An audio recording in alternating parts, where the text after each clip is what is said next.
Anything for Cove. Anything for Cove. Anything for Cove.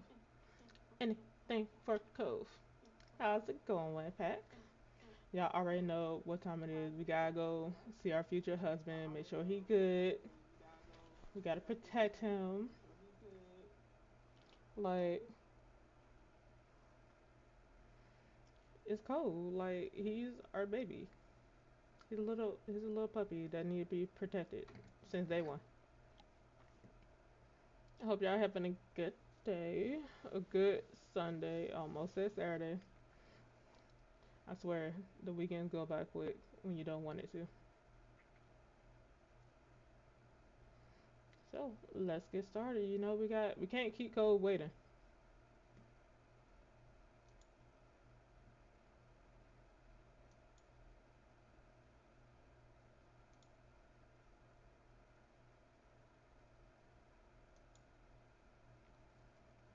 Where did we left off?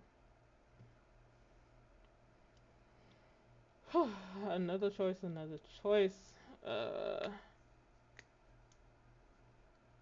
how about we save dinner maybe for last? Alright, let's go left to right this time.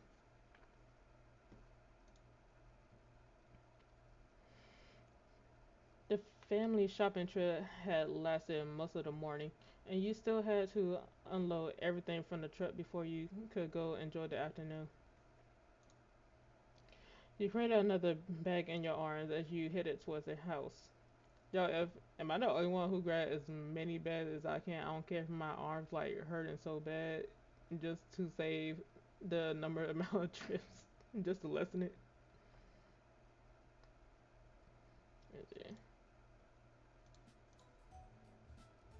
Cause I refuse to make a lot of trips. It was one of the heavier bags from the grocery store, loaded with fresh apples, ripe tomatoes, a bunch of carrots, and even half a watermelon. See, everything was good until you said tomatoes. Mom came out the front door and paused just ahead of you. It's no trouble. They need help with that, Nova? I can bring it in the rest of the way if you want me to. Yes, please. It'll be helpful. Yes, please. It was just too heavy. No, I got it. You were doing fine. No, I got it. You could just manage to hold it. You eagerly agreed with a nod of your head. You needed someone else to take it. You didn't say anything. You can finish the job yourself, no problem.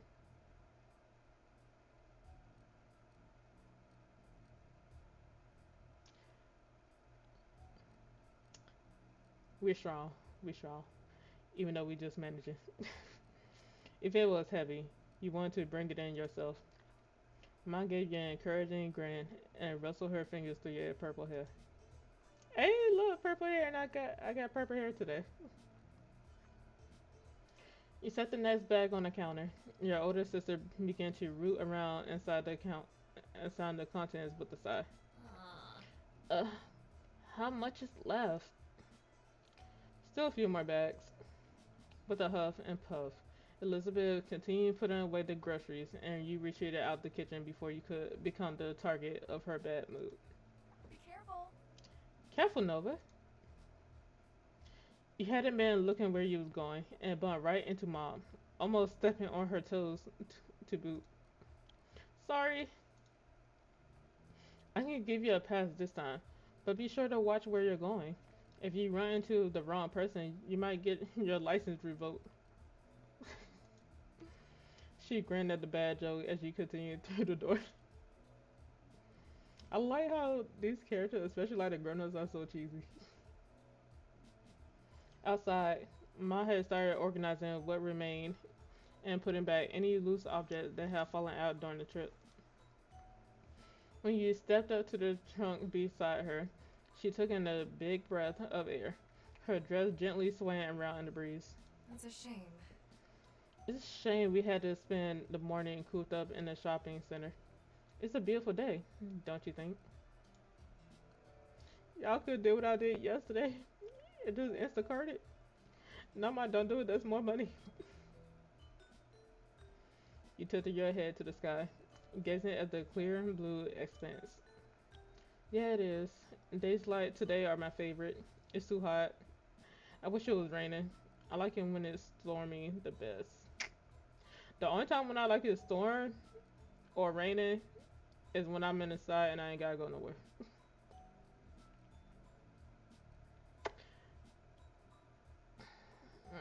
I like it when it's stormy the best. You thought the past and winter, remembering the nip of the cold air that will travel off the sea. It did snow. Oh, you talking about snow? You said stormy. You lied. It didn't snow in Sunset Bird, but being wrapped up in the bed, listening to the oh, no, I'm gonna take it back. Thunder and lightning gave you a certain sense of peace. See, she gets me. We are one. This is actually me in bed, listening to the rain, storm, whatever. I'm impressed you can enjoy something like that. It's a good way to think.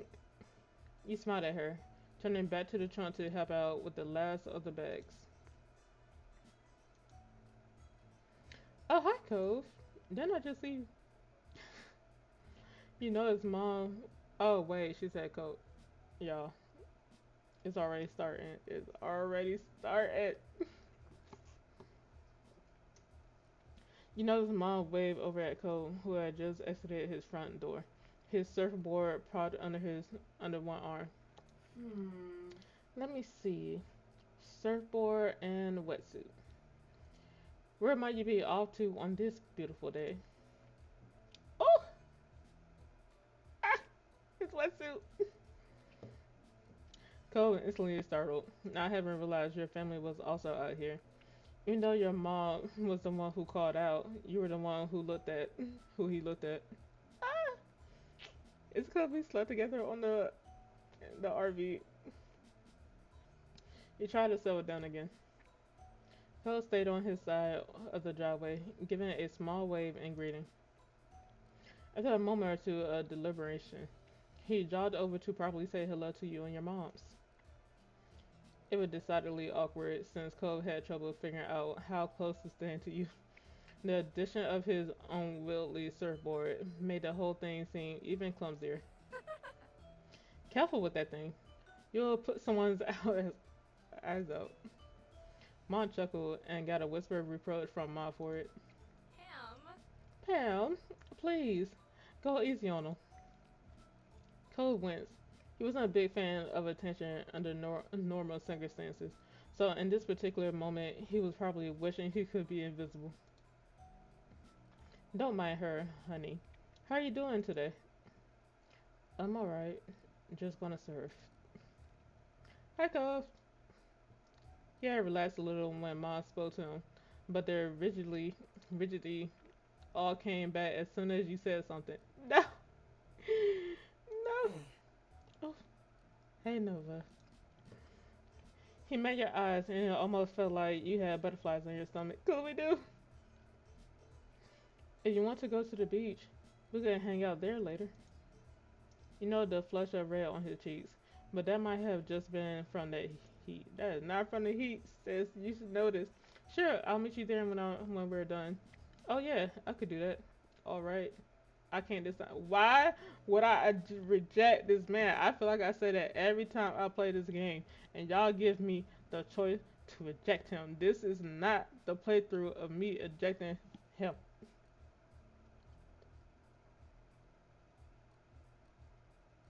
Between these two, do we want to see super eager or be like, oh yeah, I could do that. We're gonna do this one. Cool. No, but that must have been more enthusiastic than he had intended because he immediately quieted down. Oh, hold up. Guys, I am ready to cut my hair. Like, I got long hair and I'm ready to cut it. I'm about to be a bald head scallywag, ain't got no hair in the back. You're not done uploading, right? Can I help? Yes, because your girl was struggling. No, no, no. Mom, I swear to God, it's always you. It's not Ma, it is Mom. It is always you cop blocking me in this beautiful moment that could be held. No, no, this is our job. You go enjoy the beach. I swear to God, if you wasn't my mother. Nova can catch up as soon as she is finished here. Oh my God, it's a love-hate relationship with you. All right, I'll see you. No. Yeah, bye for now. Bye. What? You lucky you got more good attributes. Cove headed on down to the beach with more skipping his step than normal. Aw, it was really cute. You smiled softly to yourself at the thought that you'd be joining him soon. He sure seemed to perk up after you greeted to him. He greeted to meet him there. I wonder why that could be. Ugh, Ma. Now who's giving him a hard time, Lonnie? Shush. Shush, it's different. Well, technically she didn't do it in front of him. She waited till he walked off. Mom's face broke into an incredulous grin. In what way? I'm being supportive, and he can't hear it. See? Mom full on laughed at that time. Lonnie. You're the worst of us when it comes to this. Honestly, I keep trying to warn people, but they won't listen. I only want to help. I think it's fair to say he might need it. Mettler, but you have a point, right?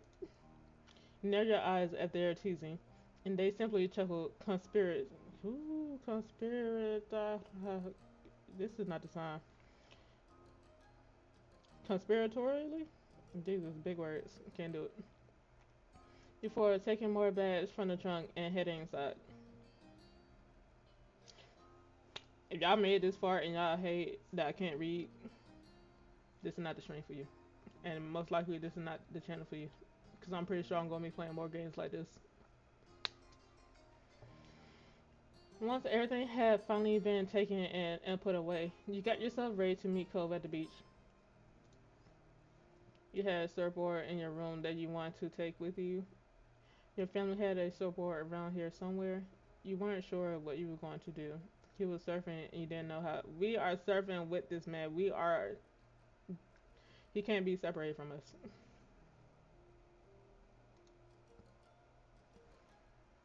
I sound like a. What's it? Yandere. You can't go nowhere. You've been practicing your surfing more and more lately. It was always ready to go. After grabbing your board and getting everything ready, you headed down to the beach. Have fun. Have fun, honey. Stay safe. When you arrived at the shore, you were greeted by the crash of waves and the soft calls of seagulls. You took in a lungful of the ocean air and felt your brown skin warm in the sun. You noticed a small set nearby with a towel, some sunscreen, and a bottle of water. It must be Cole's. You spotted Cove himself nearby. He hadn't gone out to sea yet.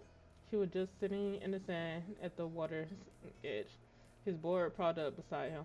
Y'all remember when we first started this, he didn't want to be here, he hated here, and everything. Now look at him. You showed up beside him. Hey, I'm here. Nova. He looked up at you with a smile and quickly hopped to his feet. I was gonna go on my own soon. It kinda seemed like you weren't coming. It's only because of Mom. I would have hurry up and ran. I wouldn't have missed it. Sorry you had to wait and stay inside all day. I don't think so. You were able to make him laugh with that. Then he cast his eyes out towards the waves. Cove, I'm not that good at surfing. I'm ready to get in there. Wanna have a competition? Will you give me some tips? I'm not that good at surfing. You dragged a toe through the sand, feeling silly, but still worried nonetheless. He gave a bent smile. So, we're just gonna have fun, right? Yeah. His words made you feel a little better, and the two of you headed into the water together. You paddled out into the sea to where the good waves were. The water was cool against your skin. It's nice. I thought this was a guitar for some reason. Mm, not too calm, but nothing crazy. It looks perfect today. I love when he smiled at it. Do he just throw away his glasses? Like, why? Either he be having them or he don't. He smiled at you, and you couldn't help but smile back. You felt totally content until Cole kicked the water a little too hard, and it inadvertently splashed you. Hey, Sorry. did that hit you? Sorry, you were not sorry. You could tell he really did feel bad that you had gotten caught in the crossfire. Splash him back, you let it go. No, we splash him back. Paybacks. You laughed but waited for opening for revenge. Revenge is sweet. The second he looked away, you kicked back, spraying him. It quickly devolved into a splash war. You had no idea who was winning at the point when the ocean decided to throw its weight around and indulge both of you with a tall wave. So we both lost against the water. Mother Nature never prevails. Cole laughed, his smile infectious. You couldn't help but join in. Draw? Yes. Nah, I totally won. Yeah. I'd say you won. Nah, we won. We totally draw it. United one another from your boards, bringing the war to a peaceful end. At a bird, but won't come out. Wait. Okay, there it goes. Where it is. But I feel like I'm more burpy every time I do this. Cole pointed out into the distance. You follow his finger to see some nice looking waves. Hey, let's get going. You agreed. No doubt there was room for you to do something good. You were ready to have some fun. You started taking on waves. Cole tried out a few tricks and you got into the rhythm of finding just the right waves. Have you ever thought of what the fish and other ocean animals think we're doing here? Have you? Not really. Me neither. Okay. It seemed that was all he was going to say on the topic. You started to turn away to paddle to the next wave when he spoke again. Oh, that's weird. Cole reached into the water and pulled out something small and brown. Was it a tiny stick? A clothespin? Cole looked at it with disbelief. He blinked slowly. Then he raised the clothespin with a mischievous look in his eyes. I guess it's needed. How else would dolphins hang up their flippers? They've got to be stored somehow. That was terrible. Any skill. Oh, please don't. You're adorable. I'm not sure that even counts as a pun. I love it. I want to say this because, continue the pun because, but that was horrible. You know what? Let's go with it. This, that was terrible on any scale. He giggled shyly and kicked lightly in the water. You played around for the rest of the afternoon and kept chatting in between the waves. You thought about how you had surfed today. Do any of y'all surf? I kind of want to learn how to surf, but then y'all remember when that lady was surfing and the shark flipped her over and took her arm? Yeah, I'm not ready for that.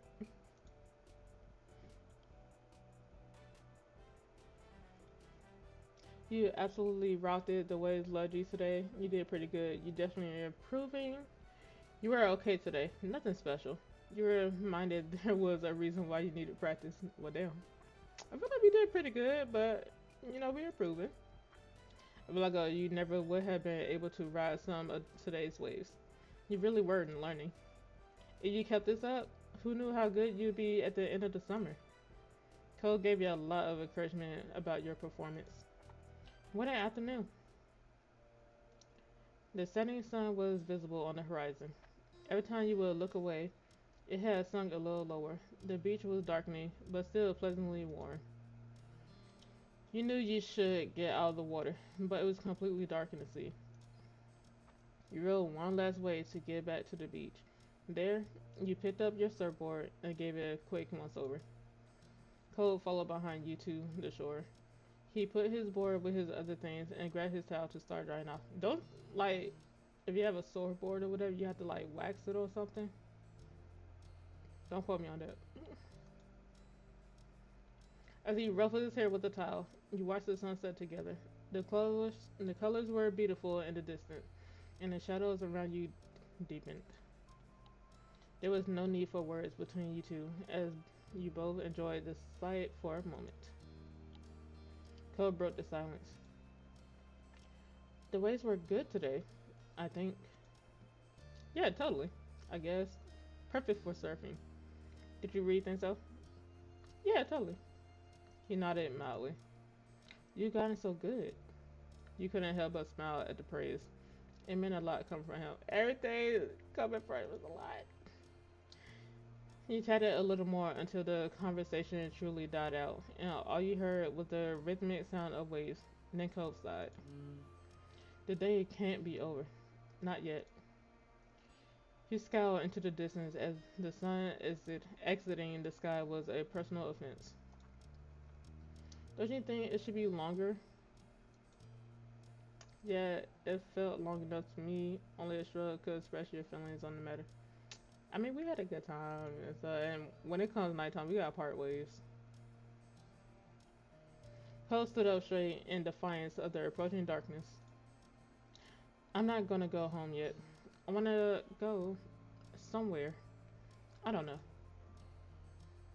Cole was still dripping in salt water, so you weren't sure what the alternative was.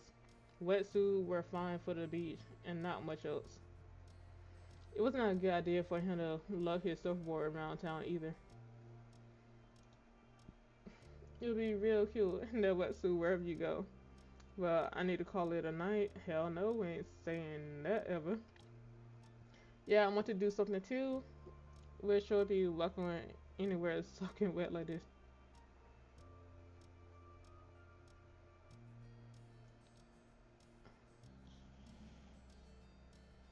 Mm. Yeah, I want to do something too. Cove nodded with a smile.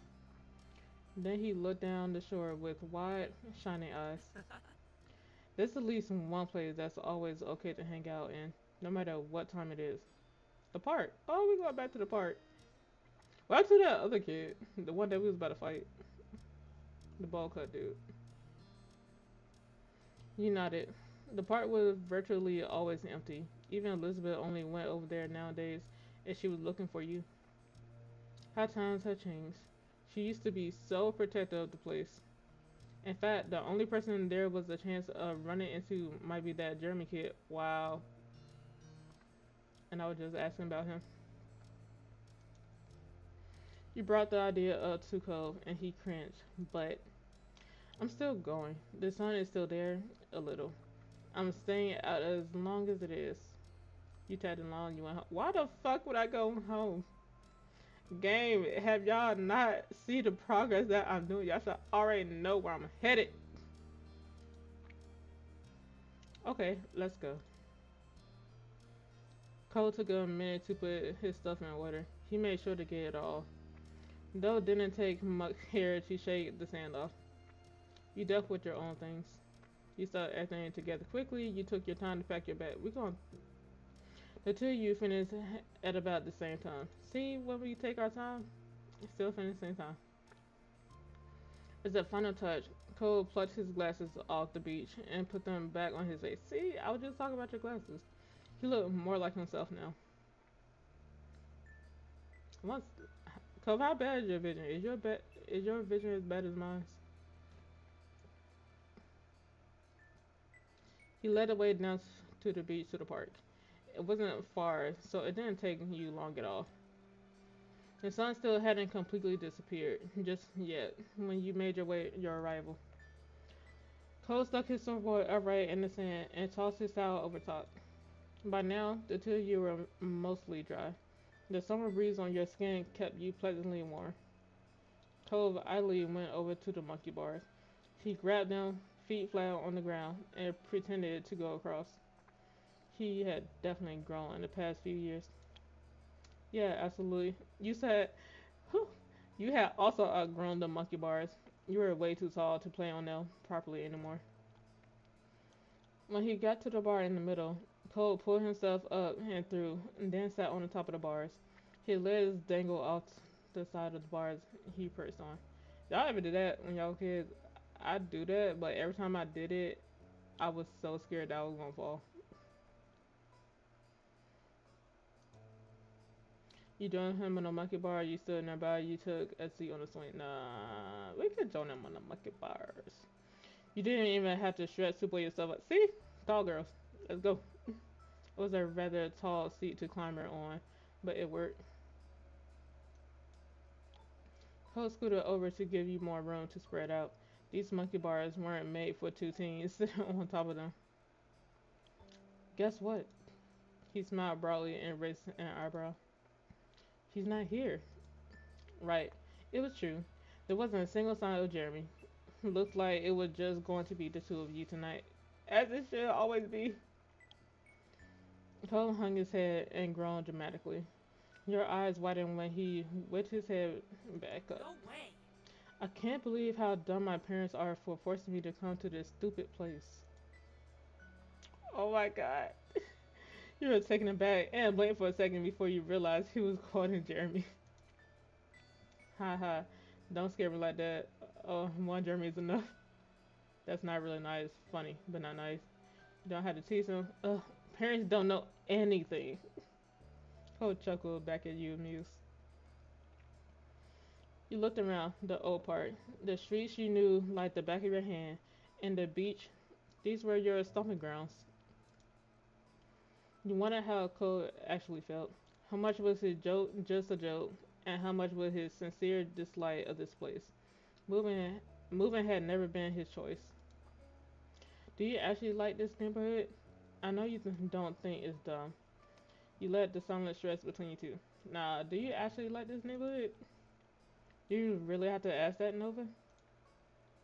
Cole kicked his leg carelessly as it dangled. He smiled soft. Okay, so if you didn't meet me, would you still like this neighborhood? That should have been a choice. I like it here. I really do. It's a nice place. He didn't hesitate. There was no uncertainty. That was his genuine opinion. Yeah, I like it too, but at least one person likes it here. You nodded wordlessly. But of course, I'm here at the. That is me. That is all me. You're the best thing in the neighborhood, Cole. Ooh, so true. So true. But of course, I'm here at the all. Cole flexed and started kicking his legs wildly, like he was running in place. It didn't take long for the day to finally draw to a close. The sun was gone and it was dark. You chatted a while longer, but it was definitely winding down. You better get home. I wish days were longer. You should not say, I wish days were longer. I wish this day was longer. He felt kicked out. His feet kicked out. It made him look like a pouty kid. Oh well. Cole sighed. It was time to go home. He hopped down from the monkey bars with a thump when his feet hit the ground. You clambered down the monkey bars yourself. You lowered yourself more slowly than Cole and barely made a sound when your feet reached the ground. Cole grabbed his surfboard and threw his towel around his neck. With his water bottle in hand, he was ready. You both began your trek up the road. It was a quiet night, and you didn't run into anyone else in what felt like no time at all. You had reached your street. Unfortunately, as you walked, Cole smiled to himself. It was a soft expression, and you couldn't help but wonder what put it there. Everything okay? I just remembered when we were young, when we were younger, it used to be such a big deal to come home after dark. You could indeed recall. If you got sandy, your parents would have something to say. If you got wet, your parents would have more to say. And if you came home after dark, well, your mom's and his dad better have said it was okay beforehand. That's how mine was too. Like, I had to be home before the street lights come on. And then if I could stay out past the street lights, I had to keep running into the house and asking my mom. I'm like, can I literally said, can I get like 5 more minutes or 10 more minutes? Can I get another 10 minutes? Can I give it like at some point like, man, just let me stay out and I'll just come home. But that would never happen. Well, that never did happen. You used to need permission for everything. That small comment he made exposed just how much freedom you really had this summer. Cole looked up into the sky, a smile still on his face as the two of you walked side by side, reminiscing. When you came to your house, you turned to each other. Bye, don't leave me. Bye. It was nice seeing you. This was definitely an interesting experience. Yep. Thanks for the awesome day. I'm conflicted. Chat, what am I supposed to put? Bye. It was a nice seeing you. This was definitely an interesting experience. Thanks for an awesome day, I guess. Cole waved, and you both turned around to your respective houses. This was a pleasant end to the outing, you thought. That was it. Like I said, last time, I feel like these are shorter than when we was like 8 years old. Cause I feel like when we was 8, they lasted a long ass time. Growing. Early one afternoon, you find yourself in the living room with your family. It was another one of those summer days where it felt too hot to go outside, but it was too uncomfortable to do anything inside either. The air conditioner was cranked up as far as you could negotiate it, but everyone was still being pretty lazy. You, your moms, and your sister was lounging around while the TV blared on it in the background, ignored by all of you. Sometimes you just need background noises. You specifically were lying spread eagle on the carpet, sitting cross-legged on the floor, perched on the arm of the couch, draped over the coffee table. We could nice spread eagle. You stared up at the ceiling, your eyes focused on the your eyes unfocused and mind clear of all thoughts. Elizabeth broke the silence with a loud groan. You glanced over. She was lying on her back over the couch, massaging her calf with one hand. Ugh. Does she still play golf? I don't know. Ugh, I feel terrible. I'm dying in this house and my legs hurt. Mom looked up from the magazine she'd barely been flipping through and frowned, concerned. Could you have strained them somehow? Elizabeth flailed briefly, then flopped onto her side with a heavy sigh. I don't know. It just hurts. Sweetie. Oh, sweetie. Mom got up from her seat in the kitchen table and walked over to your sister. She did a light pat on Elizabeth's shoulder sympathetically. I'm sorry you had to deal with that. Maybe it's growing pains. You could be taller by next fall. Elizabeth scoffed. She didn't look impressed by Mom's assessment. There we go. I'd rather be my height forever than deal with this. Mom walked over to, leaning against the back of the couch. Kids, they grow up so fast. Hmm. Soon Elizabeth will have a home of her own, maybe even with a nice husband and some kids, if she feels like it. She sniffled loudly and wiped at her eyes, but you could tell that it was just a bit. You tilted your head. Even though you knew Elizabeth liked guys, it was hard to imagine her with a boyfriend or a husband. She only seemed invested in hanging out with her group of friends, not chasing after boys. Mom must agree with you, because she shook her head. Now. Let's not exaggerate. She's still practically a child. But if you ever do pursue romance, Elizabeth, you can come talk to me about it. Definitely. We're always willing to lend an ear. Elizabeth's features contorted in disgust. No. No way. I am not talking to my moms about that. Mama's jaw dropped, and she gasped in an exaggerated display of shock. Her hand came up to rest against her chest. The dramatics is me. I want to do the same thing. Ma only grinned. She didn't look offended by Elizabeth's quick response at all. It really wouldn't be so bad to come to us. I know what it's like to have a crush on a pretty boy or two. I don't, but I can't listen anyway.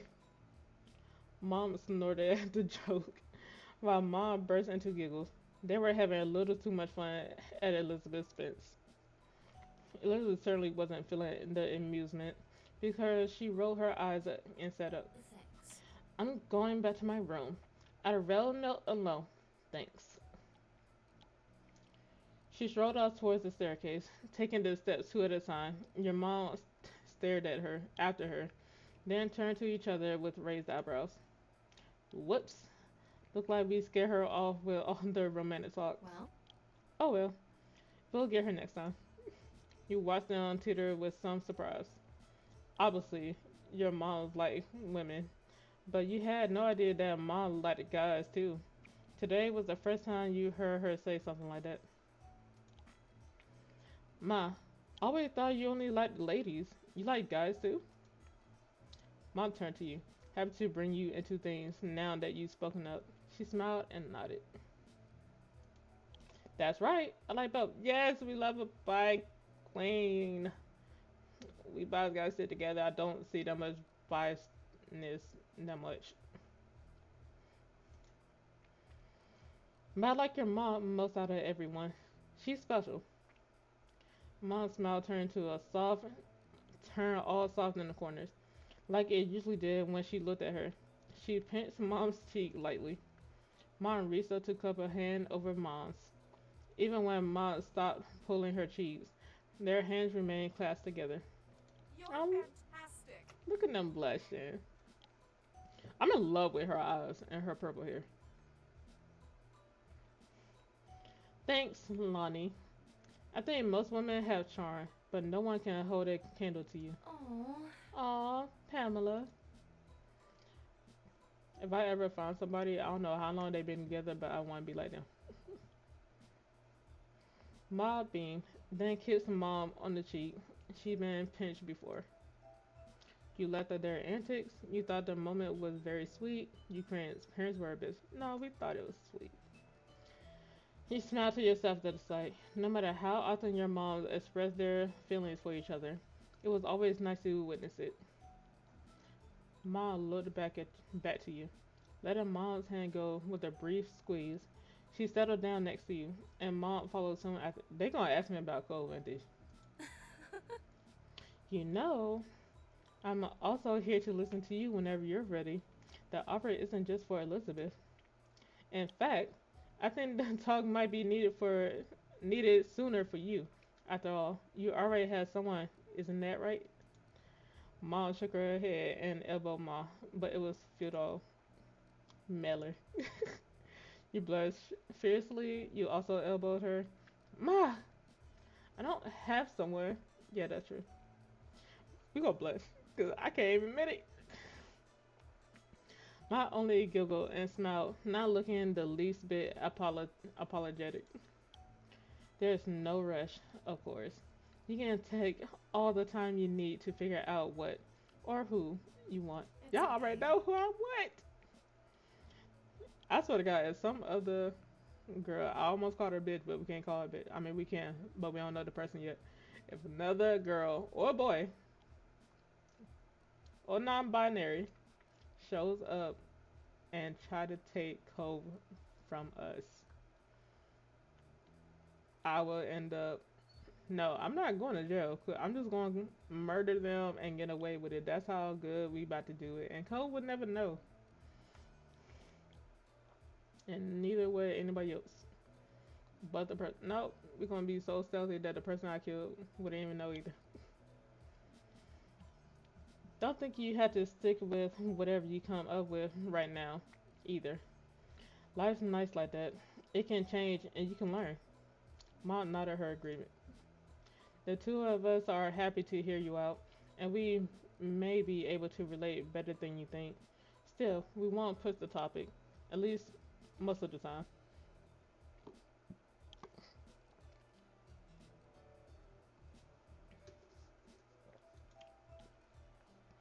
She gave Mom the weakest scathing look possible while being unable to stop grinning. thanks, you nod silently, you shrug. You don't have to worry about it. I'd rather pass on all that. You say things. Like I said, I like them. They so nice. I'll think about it. Wonderful. Mm. Yo, the voice actors for this game too are amazing. Good. I hope that would be me someday. I'm not. You know what? We're gonna speak into existence. Pack, y'all hearing it first. I probably not even gonna tell y'all. Y'all just gonna play a game or watch an anime or whatever, and y'all just gonna hear my voice and be like, "Oh, that sounds familiar." And then when y'all start like, "Oh, you sound like this person," I'm like, "Oh, it's me." Yeah, that was me. Good. That's all we asked for. Mom let out another exaggerated sniffle. It didn't take a genius to realize it was fate. First Elizabeth, and now you, Nova? Do you have to grow up? Yes. Children tend to do that from time to time. Their parents quickly grew absorbed in their conversation about rearing kids. You took that as your cue to leave, getting up so you could spend some time alone in your room, too. They let you go without a problem. So you made your way up the stairs. You let out a sigh once you stepped into your room. It was just as sweatingly sweltering in there as it was in the living room. Probably even a little warmer. Yeah, 'cause the living room had more space. You couldn't even open your window since it was hot outside and you just let the AC out. You dragged your feet as you crossed the room. You checked on your current sweltering condition in the mirror as you passed by it. You thought back at the conversation you had downstairs about growing up and all that. After a moment, you stepped a bit closer to the mirror. You stared into it and then turned away from the surface to look down at yourself. You're definitely growing, alright. It was weird thinking about how you were now in comparison to what you've been when you were younger. Did we hit puberty yet? I think we're 13, but you know, sometimes people be like late with puberty. When it came to your body, it was getting some muscles definitely nowadays. Was chubby, was slender, was heavy set, was sort of scrawny. Mm. We're chubby, chubbylicious. You shifted to the side, your head still facing forward, and continued the self-evaluation from this viewpoint.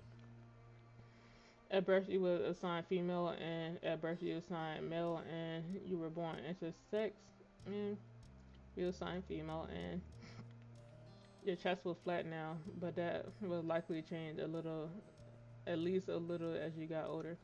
You started to develop breasts. You already had noticeable boobs. You aim not to have breasts through hormone therapy.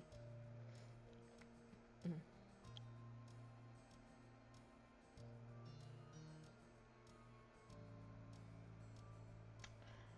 What to choose? What to choose?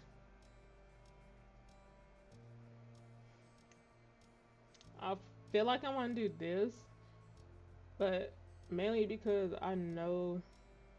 I'm not saying me, because me, I was right here around 13.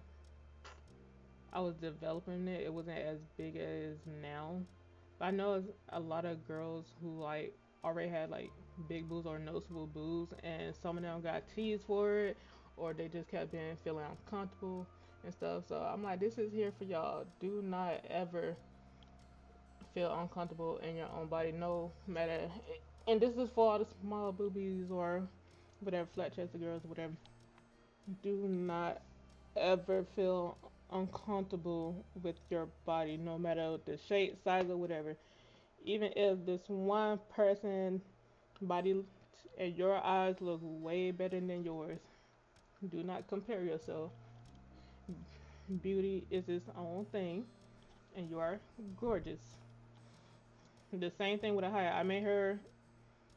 If I really, I made the character to be tall as Cove. Cause like I said, for my tall girls, and they get picked on, bully a lot too, and we not with that.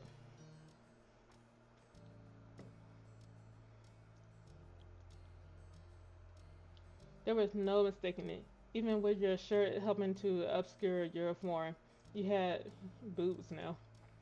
You ran that fingertip over your birthmark. That was something that been consistent for you. We got a birthmark? Y'all, we got a birthmark? I feel like I put a birthmark and we couldn't see it. I know she have a scar, right? Or was it a birthmark? We're gonna take it as is because I don't remember. You took a step backwards, finishing with your impromptu inspection. You locked eyes with your reflection, cocking your head to the side. All things considered, you thought you looked fantastic. You didn't look too bad. You had no idea how to feel. You were simply neutral. You were self-conscious. You just want to look different than you did.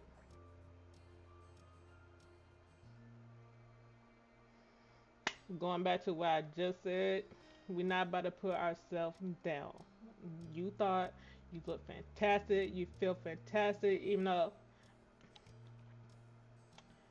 one of my other playthroughs, like I said, I'm gonna play this game a lot. I might do where she do um self-conscious and body shame or whatever, but not today.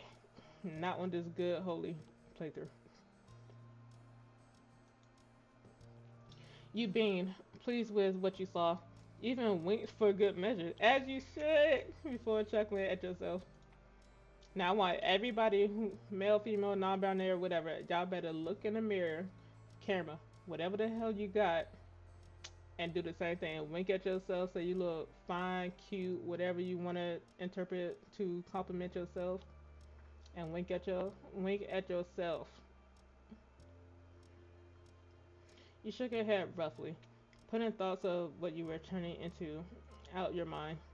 This wasn't a time to focus on such things. You had to find something to do in this heat. You shuffled over to your bed, collapsing onto the mattress, your brows scrunched up in thought. Time passed slowly, and to your annoyance, possible ideas about what to do were few and far between. You weren't sure how long it had been, but eventually you heard your mom call for you downstairs. Nova, there's a call for you. Cole wants to come over. Is that a... Ma'am, you should know already. You don't have to ask that question just unless we're fighting. If you can see something is wrong, that's when you ask. But if nothing's wrong, you don't have to ask that question. You perked up at the words, sitting up in bed. You yelled back at her immediately. Yeah! You got to your feet and headed downstairs, eager to see your friend. You needed to go downstairs soon anyway, because your empty stomach told you it was almost time for lunch. Just as you reached the bottom of the stairs, you saw Mom put the phone back on the receiver. She glanced at Ma, leaning her hip against the kitchen counter. What a pickle. Well, here comes trouble. We better prepare ourselves. Mom clicked her tongue in clear disapproval of Mom's words. Mm. He's such a good boy. Cole never wants to cause trouble. He can just be a bit thoughtless and impulsive. What did he do that was thoughtless and impulsive? Oh, I know. He's very sweet, but that's what makes it more of a problem. If a stranger or some kid from school egging Nova on to behave badly, I think we can both agree that she'd do the right thing in the end. But if Cove Holden got into a reckless mood and wanted Nova to be a part of the ride, can we really be certain of what call what call she'd make then? Yes. Yes, I think so. Nova helps Cove settle down. He would have gotten himself in even more trouble without her. See, look, I told you, Ma understands us. Ma is so Ma. Mm. Love-hate relationship right now.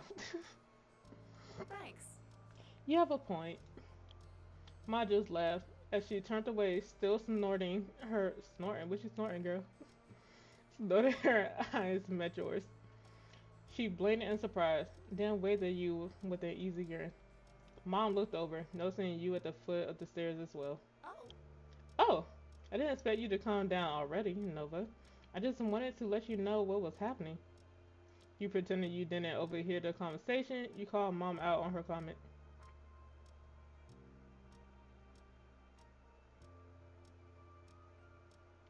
Mom, you gotta stop coming for us. Well, if I hadn't come now, then I wouldn't have heard everything you said. Pam. Ooh, you got caught, Pam. What? What? You were saying things too. I didn't say anything I wouldn't have told to Nova directly. Oh, you're unbelievable. You shook your head at your parents, even as you fought a blush when you remembered just what they'd been discussing. All right, you got me. I'm sorry for being gossipy and saying that about your friend. I can be bad too. Let's go. Well, get out of your way now. Mom sighed and mopped the feet and made her way down the hall. Mom followed after her with a hushed giggle. Now you were alone in the living room, tasked with waiting for Cove, and that was just fine with you. If it hadn't been so hot outside, you would have visited him at his house a long time ago. You took a seat at the kitchen counter and settled in for the wait. As expected, there was a knock on the door for a few minutes later. Cove, my mom keep talking shit, but it's okay. I got you. I hold it down, even when you're not around. When you got and answered it, your neighbor was standing on the other side. He came in once you stepped outside to let him pass, giving a little wave. You greeted him as you typically did, with the wave, with the low five, with the nudge of soda, with the noogie, with the hug. He stiffened in your arms, then relaxed seconds after. One would think he'd be used to your hugs after all these years. It, hey, his voice was cracked as he struggled to say something. You didn't feel worried about that. It was how he usually reacted when you were close by. Cole sighed and wiped at his face a bit. You noticed a sheen of sweat across his brow. He must have been glad to be back in the air-conditioned place, even if he only had to walk across the street to get here. It's that hot. I'm sorry, if it's that hot that even if I walk across the street and I'm sweating, we're gonna have to like video chat or something. Is something going on? Why'd you want to come over? I don't want to do anything. Not when it's like this. He gestured vaguely to the humid air hanging around. So, I thought I could at least do nothing with you. You can. There's no problem. You thought it was really sweet. How do you know I wasn't doing nothing? Maybe I had plans. You nodded. That made sense to you. I was thinking the same exact thing. No, how'd you know I wasn't doing nothing? I didn't. So I called. Your mom told me you were free. He got you there. So much for teasing him. Have you had lunch yet? I was gonna do it soon. He shook his head. Not really. I haven't really felt like eating because of the heat. I probably should have lunch. I didn't have breakfast this morning. Yeah, I get like that sometimes too. You should really eat properly. You didn't eat at all? Then you gotta have some now. Great, we can eat lunch together. Cole nodded, looking content with your suggestion. Okay, cool. As one, you head into the kitchen. You cross your arms as you glance around, wondering what you should scrounge up for me. We have food, so it better be something. But then again, when you got a lot of food, for some reason, all the food that you got, you don't feel like eating.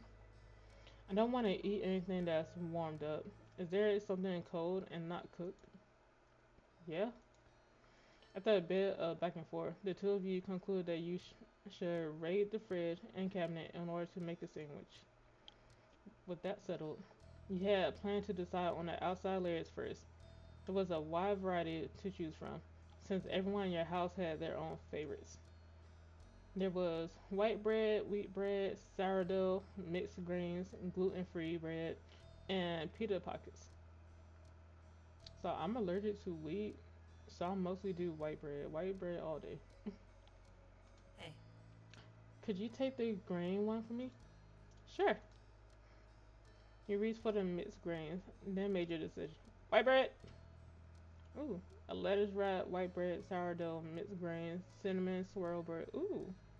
Gluten free bread, the pita pocket. We're gonna do cinnamon swirl. You put out the cinnamon swirl bread too. setting both items onto the counter. Then you had to decide what main direction the sandwich will go in.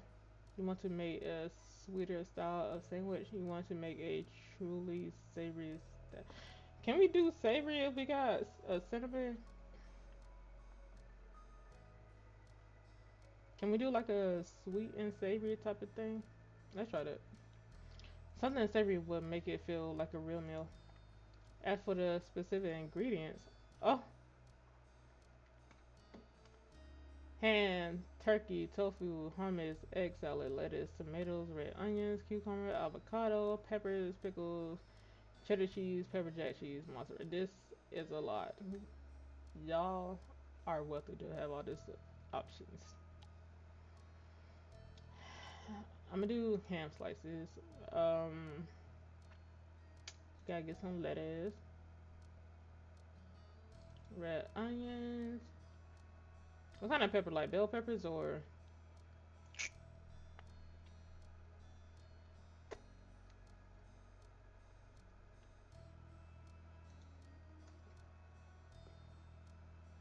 cheddar cheese?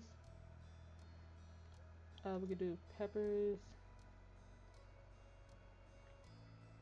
I think that's all. And then you moved on to condiments. Oh my god, we're making the like Scooby Doo and Shaggy type of sandwich. For the finishing touch, you intended to top your sandwich with. Hell no, fuck mustard. It's crazy. I don't like mustard, but the only time I can actually eat mustard is on a sandwich.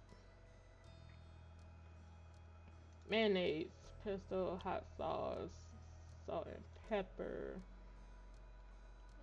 As much as I want to say ranch, 'cause I like ranch so much. What the hell did we put? I think none of this will go against. Cause I gotta remind myself we got. No, let's be weird as hell and put hot sauce on it. And that was everything. You nod to yourself, but quite satisfied. I don't know what sandwich we just made, but I feel like I'm appalled if I actually look at it.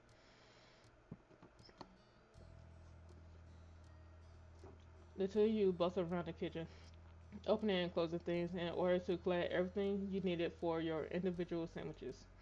You focus intently on assembling your own. For the most part, when you were close to being done, though, you glanced over at your neighbor.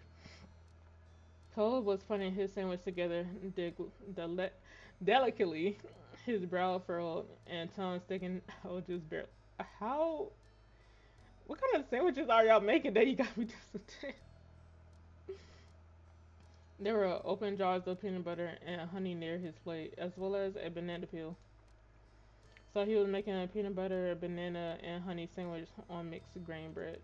I never had that. That sounded great. You didn't think much of it. It seemed weird. We can't say nothing saying weird. Whatever concoction we just made. And that sounded great because literally just peanut butter and honey and banana. Maybe you have one for yourself at a different time. Curiosity satiated. You turn back to your plate and finish your own creation. By the time you were done, Cove had already cleaned up his workstation. He turned to face you, studying your sandwich briefly. He gave it an incredulous look, but didn't question you about it. Good. I told you! If I looked at it in real life, I'd be like, what the hell? Done? Yeah. Cool. He waited as you quickly returned the ingredients and cleaned a few utensils. Then the two of you collected your respective plates.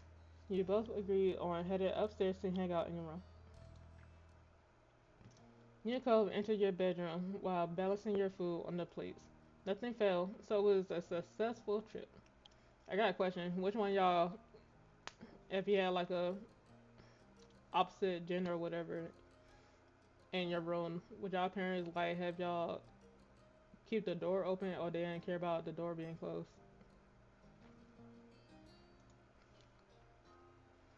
Cole took his seat on the ground, stretching it out on the hardwood floor in an attempt to keep it a beat cool. That's smart.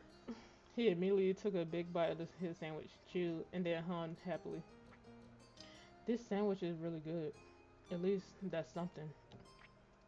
I'm trying to make my voice deep for him, but I can't. I know his voice ain't deep, but I got too many high voices for the rest of them. At this point, you sat down and started on your own sandwich. You nodded you were enjoying yours too. You shrugged it was okay. You sculpted up your face. This did not turn out as for Alvin. No, we're gonna say this. Unfortunately, you were having regrets about the concoction you created. He leaned back on his hands while chewing and glanced around. His every movement was sluggish. Wanna do something? That depends on what kind of something you want to do. It seemed the plan of not doing anything at all had already worn thin, despite his lack of enthusiasm. Yeah, like what? Maybe not really. You couldn't even muster a reply. Like what? He rolled his head back, looking up at the ceiling. What about Hangman? Oh my God! I seen a video, a TikTok video, a Facebook video, literally about this, and like when like I don't know Australia or somebody from a different country comes to America, like a kid comes to America and they what was it? It's like when a foreign exchange student comes to America for the first time, they figure out their games and like, oh, let's do Hangman. What is Hangman? Like, oh, well you do this and he got hanged him after he gets the letter wrong or whatever. I'm not gonna lie, I used to love playing Hangman, but now I think that is a horrible name for a kids game. You laugh at the suggestion, but went along with it. Yeah, neither of you had much energy for something more taxing. You gradually humored it. You thought it was a nice idea? Sure, why not? We laughed. Oh.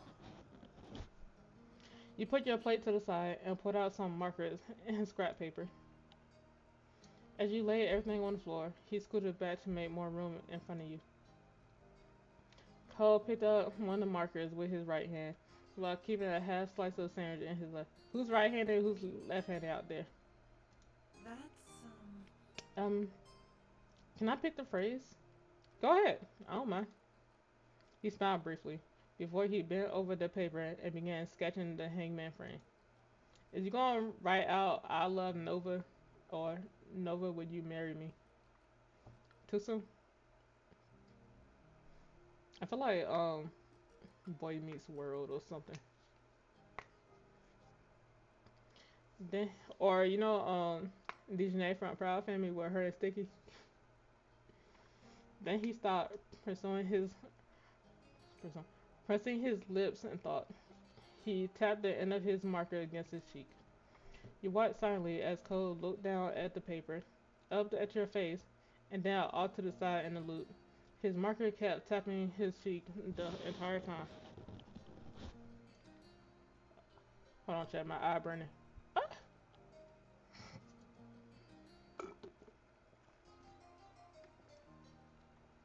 my guy's birthday.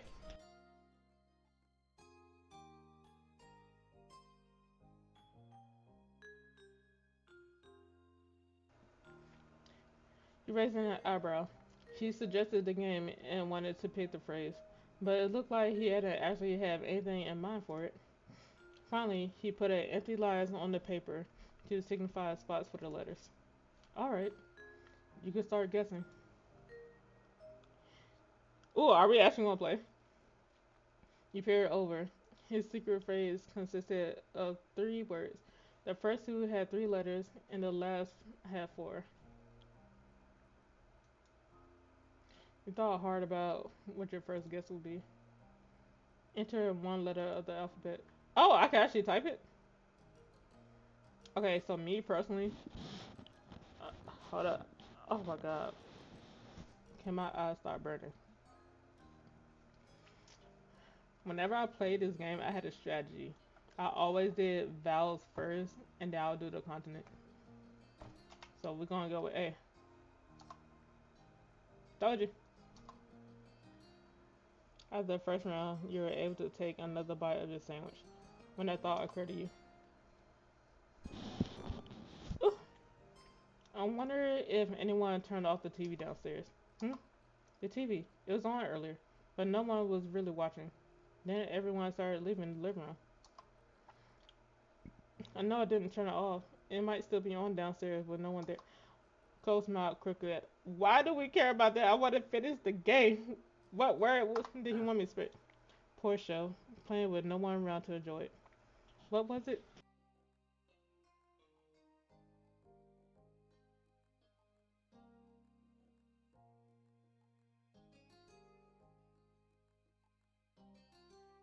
Sorry, my eyes are burning like hell. Uh, you squinted off in the middle distance, trying to recall the show's name. I feel like it was some kind of crime-solving drama. Cole nodded sleepily, his eyes closed, then opened again with some effort. Can you give any specifics? Maybe I can guess it. Well, you rested your chin on your open palm, groggily thinking as hard as you could. I remember there was a woman with long blonde hair, I think. She was the one solving crimes, like as a detective or something. There were scenes in the police station because someone got arrested. You laughed in silence, and then both of you thoughtful. The both of you thoughtful. Then Cove chuckled. It wasn't that funny, but you joined in the laughter anyway. I don't know. I don't know what that is. Me neither. And I just saw it. Ooh, hold up. No, that ain't gonna be it. Hmm.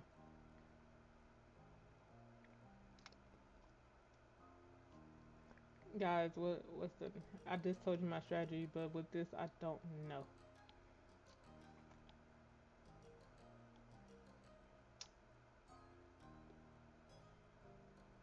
Is it O? Oh, it is O. What the fuck got O? Oh my god! Recently, one of my old coworkers texted me and he gave me like this the cryptic code. He told me to guess what the word is, and now I gotta do this in the game too. I still didn't finish his little coding thing. Another round came and went. A cold grumbled as he readjusted himself. His features were twisted in a grimace. I feel so sticky. Ugh. I'm gonna be stuck to the floor forever now. Oh, that's fine. I have to charge you rent then. You can be my new roomie if you want. Looks like we'll be both be stuck here forever. Then I'm sticky too. No way. I'll pay you off if I have to. He just smiled at his whining. I have to charge you rent. You can be my new roomie if you want. He smiled slightly at your joke. It's not a joke. That wouldn't be so bad. Oh, he accepted. You couldn't help but smile too. Now that you thought about it, being roommates with Cole would be fun. Then you return to the game. Okay, guys, we got O and A. What three-letter word is the O? Not.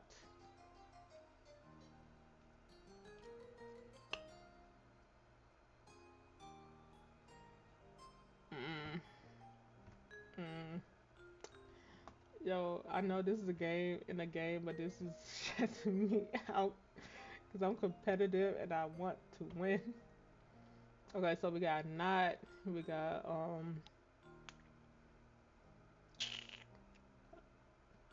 hot. Is it hot? Damn it! No. So it's not H. Ho spoke up once more, catching your attention. He was peering down at the piece of paper between you, his expression thoughtful. Hmm. You know, Hangman is kind of a creepy game. Why did people come up with it? Why did they play it? It was a perfect game except for you hanging a man. That's what the bad part is in the name of it. Maybe it's what they had instead of a real court trial back then. Oh, that's smart. Imagine. They like if you guess the letter right, you're safe, but if you don't, you die. That's so morbid. I always wondered about that. I'll have to look it up later. It's a really old game. No one's sure where it came from though. I always wondered about that too. The two of you fell silent as you tried to puzzle out a logical answer. Eventually, you decided to just return to the game. Okay, there's now H. Oioa.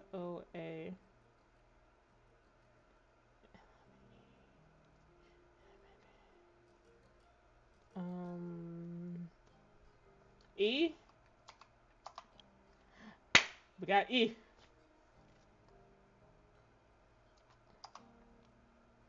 By this point, Cove had finished his sandwich. Yours was almost gone too. But girl, you was still eating that sandwich. She said, "I'm not wasting food, and I respect it." Yours was almost gone too. But now you were getting thirsty. You brought it up to your neighbor. Shall we go downstairs to get some drinks? I was thinking that too, but I really want to get up. I don't really want to get up. Me neither. You looked over at him, narrowing your eyes with false suspicion. But hey, what happened to you not being able to get up ever again because you were stuck to the floor? That's still true. I mean, we're not actually going, are we? I almost thought about it. You rolled your eyes and dropped the issue, defeated. Cole grinned a little at your disappointment over his victory.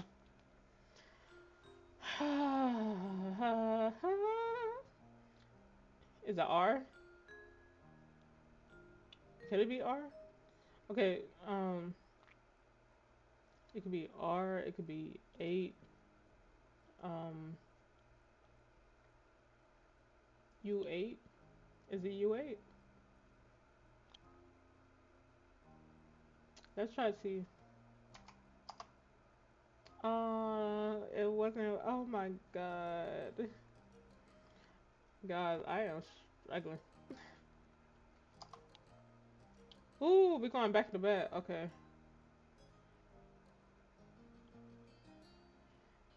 Chat, help.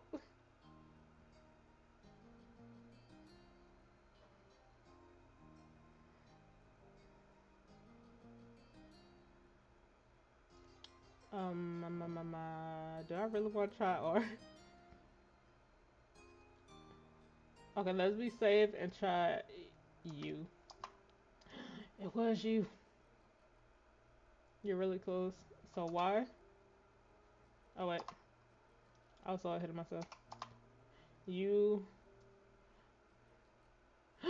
Is it you are cute? You definitely gonna get it. You are cute. That was the phrase that Cove had spent so long setting on. You stared at it. Bitch, I'm blushing in real life. A few correct letters in. You had a feeling you knew what the phrase was. Still, you felt butterflies in your stomach at seeing it. Clear as day on the paper. And we only got one wrong. That's an accomplishment. You took in the words for a moment longer. Then you looked up at Cove. He had trouble meeting your shocked gaze. A smile settling awkward on his lips. His next words left him in a mumble. I mean, It was all I could think of at the time. Sure, I'll take it. You cover your face bashfully. You gave him a playful shove, still in disbelief. You stayed where you were, unable to move. You fell backwards onto the floor from your sitting position. You ra- I mean, it's hot to be doing that.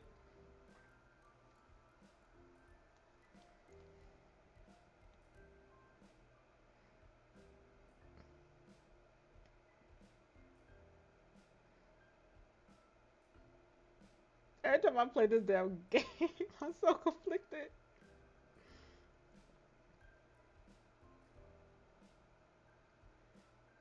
I want us to be dating already. I don't even care. I don't want to wait until we get older. I want to start dating now. I'm impatient right now. It was instant. You leaned over and wrapped your arms around him in a hug. You didn't say anything. No, you're cute. Thank you. I can't believe you. Damn, Cove. Oh, we cussed. You just let out a small squeak. Thank you. Cole smiled a bit more, clearly still feeling awkward about the move he pulled. He turned away from you, his cheeks tinted pink. A moment passed between the two of you. Now would be the perfect time to change the subject, but you didn't. He didn't either. Things started to feel a bit more personal all of a sudden. You looked into Cole's ocean eyes and saw yourself staring back. I really think you're cute. Seriously. Did you mean it? Do you really think I'm cute?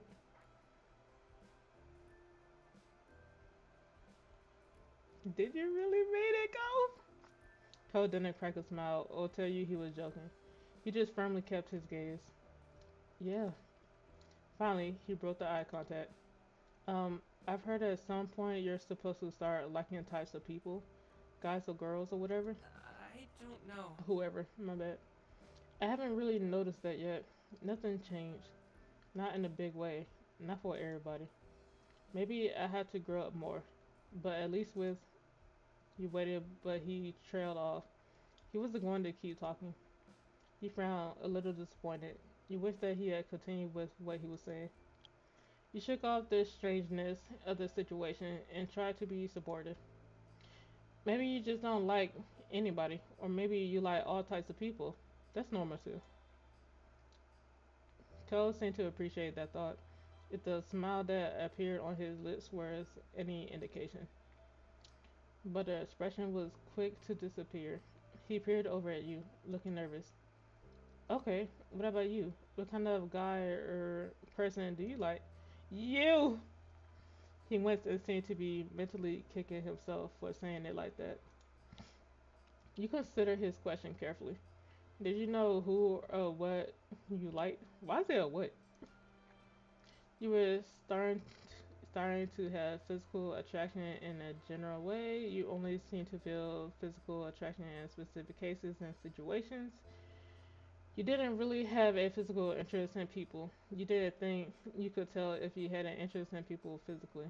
There was only one person you ever had those kinds of feelings for. That is the only way. Wait, didn't I just say it? What happened? Yeah, it started mentoring. You only seen if you feel romantic attraction. You didn't think there was only one person you. Why look like one don't disappear? Got too excited. It all got discombobulated. But specifically, when it came to how you felt towards boys, Ellie Cove, you found them attractive. You thought you'd be happy to be with a guy someday. You found them attractive, but you hadn't thought about being with a guy.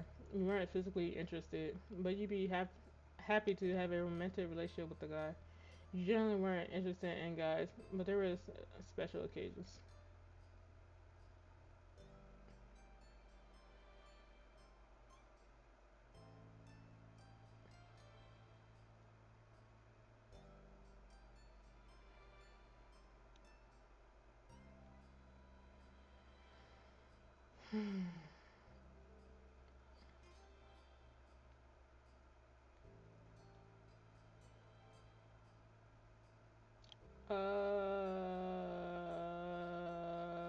Chat help. My brain is buzzing.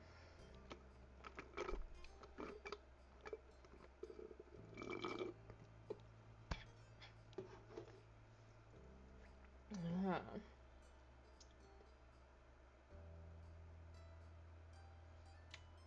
you found them attractive, but you hadn't thought about being with a guy. And how you felt towards girls, same.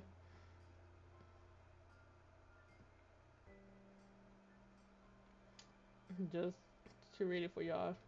You found them attractive. You thought you'd be happy to be with a girl someday. You found them attractive, but you hadn't thought about being with a girl. You weren't physically interested, but you'd be happy to have a romantic relationship with a girl. You weren't interested in girls. You generally weren't interested in girls, but there were special exceptions. You found them attractive, but you hadn't thought about being with a girl. For people who aren't exclusively male or female,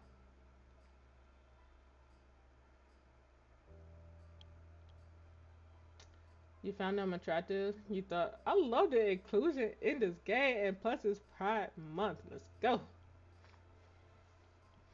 You found them attractive. You thought you'd be happy to be with someone non-binary someday. You found them attractive, but you hadn't thought about being with someone non-binary. You weren't physically interested, but you'd be happy to have a romantic relationship with someone non-binary. You weren't interested in someone non-binary. Well, I feel like I sound weird saying non-binary.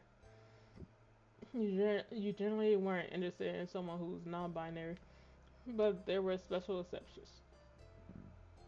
You found them attractive, but you hadn't thought about being it. I said that for all three of them, as far as I can remember. You turned your attention to go. He was waiting patiently for your response.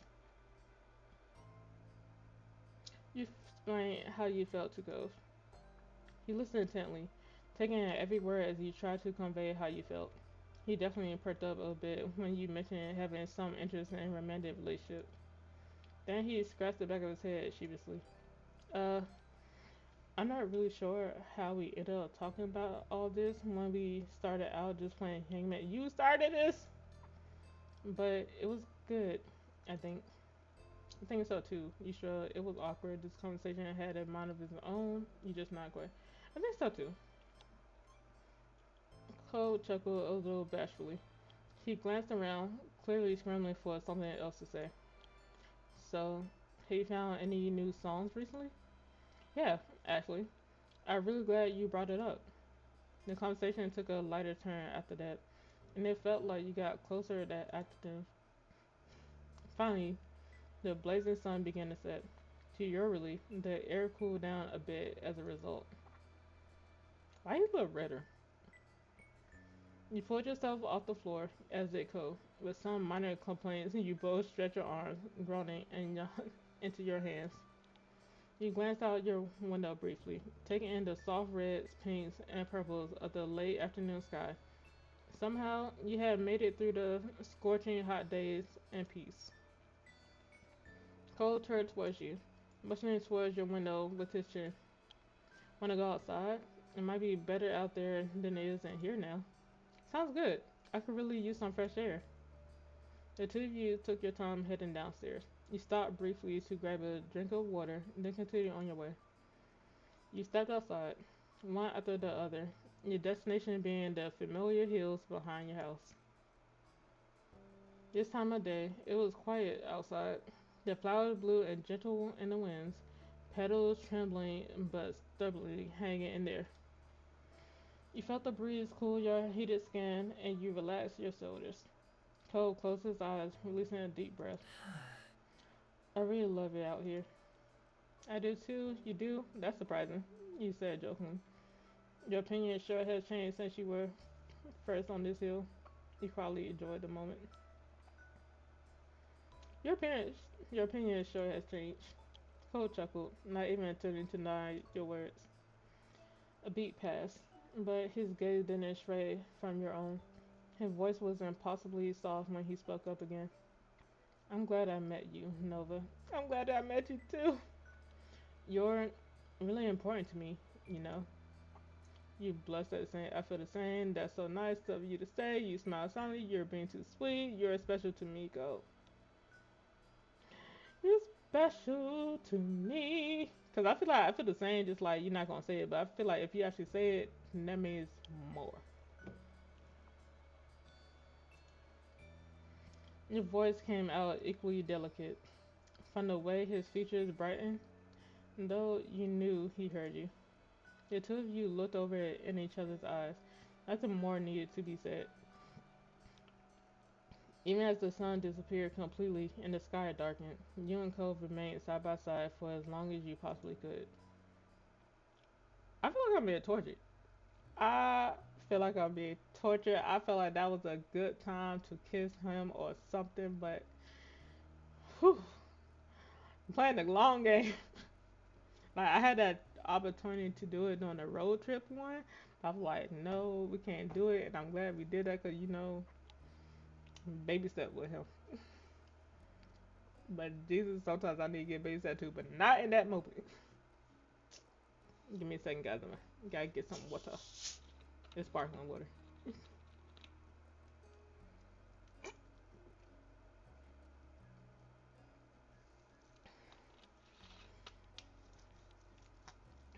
Onward!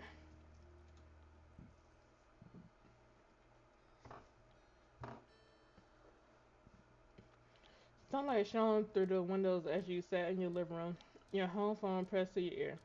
Cole was on the other end. Are we gonna have dinner just the two of us? It's been shaping up to be an ordinary day, like any other, until Cove had called unexpectedly. He sounded unusually nervous greeting you. You listened silently as he kept talking, his words told. So, I was just wondering, do you want to come over to my house for dinner tonight? The question came out strangely, almost like he rehearsed it a few times beforehand. Your eyes widened a little. You hadn't expected this to be the reason.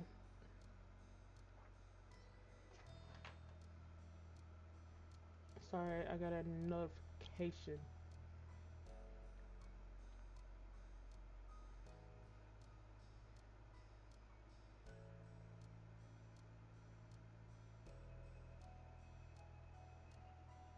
Okay. Your eyes widened a little. You hadn't expected this to be the reason behind the call. Yeah, I'll go. I can't. You kept listening. You kept listening. What else he gonna say? Cole continued. His next words sounded rehearsed too, and tinged with nervousness.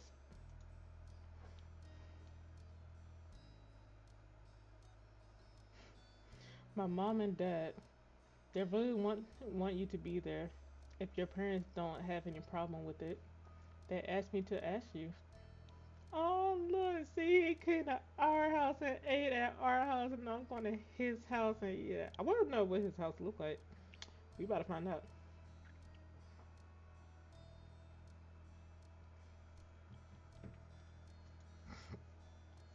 You took a moment to think.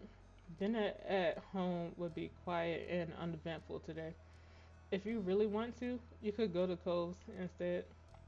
Cole spoke up again, breaking your thought train. His voice was softer than before. Also, I want you to be there too. That's all you had to say.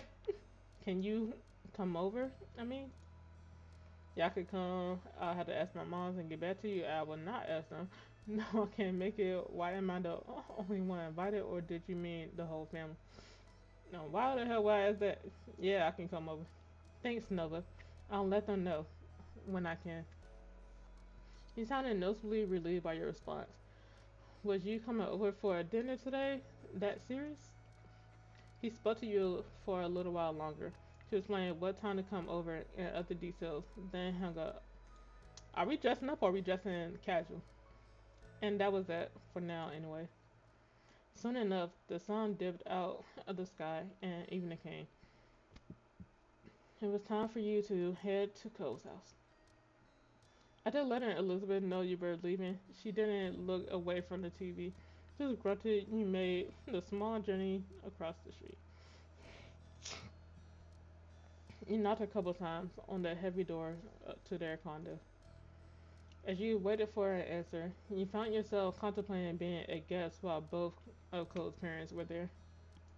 Was we ever a guest when they wasn't there?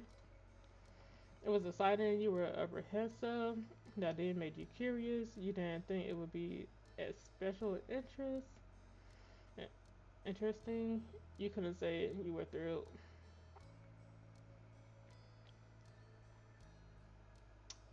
Uh, I guess curious or apprehensive. Let's do curious. You wonder why they decided to invite you out of the blue. Maybe you find out later tonight. You didn't get too much time with your thoughts though. The door opened soon enough. Cole's mom, Kyra, stood in the frame, smiling warmly at you. Come on. I think my like, I think the best looking ones is Kyra and Ma so far. And don't get me wrong, Mom is right there. Mom is close. Hey, Nova. Welcome. Please come on in. She opened it. Oh, wow. They house look good too. It kind of looks similar to this flip, but not really.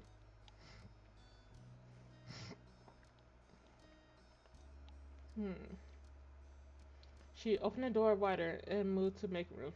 You stepped inside, allowing her to shut it behind you. Thanks so much for coming over. I know it was kind of last second. Thank you for having me. Of course. Of course. Just make yourself at home. It's not my home, but I've been given permission to say that. Hey, Nova. Welcome to our humble abode. You jerk your head towards the sound of Mr. Holden's voice. He waved at you briskly from the kitchen, with his back turned and a large spoon in hand. Hope you're hungry, because I'm whipping up a lot of tasty stuff. True to his word, you heard something sizzling on the stove. You closed your eyes and inhaled. It smelled spicy and savory. With Mr. Holden busy, and Cove nowhere to be seen, it was just you and Kyra. She gave you a weary smile. He sure is. But I've been barred from cooking the entire time I'm staying here. Can you believe that? She nudged you with an elbow. Mr. Holden scoffed good naturedly, and then spoke from over his shoulder. You're on vacation, Kyra. You need to accept that already. I need someone like you. You're on vacation, so you won't have to cook. Ah. She yelled back, amusement obvious on her face and in her tone. People still cook when they're on vacation. Everyone's got to eat. Unfortunately, it's not like I'm some celebrity who can go out for every meal or hire a private chef. Sorry. Well, in this house, you're a VP VIP. Tara smiled and shook her head quietly. Then she turned to face you once more. Then they like get a divorce because of her traveling. Was that it? I can't remember. Hold up.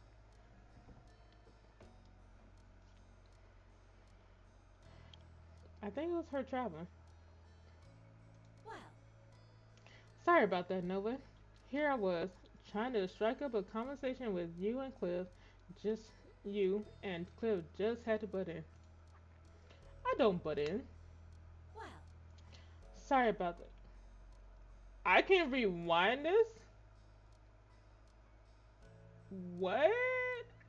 Guys, I did not know I could go back. I accidentally pushed the scroll wheel and it went back.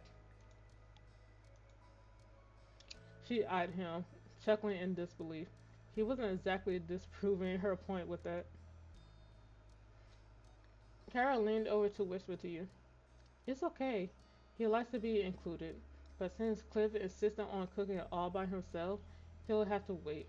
The two of us can chat. Her next question continued to be said in a hushed tone, just to be safe. so, So, how are you doing?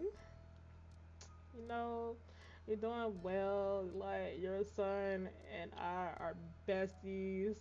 We're getting a little bit closer.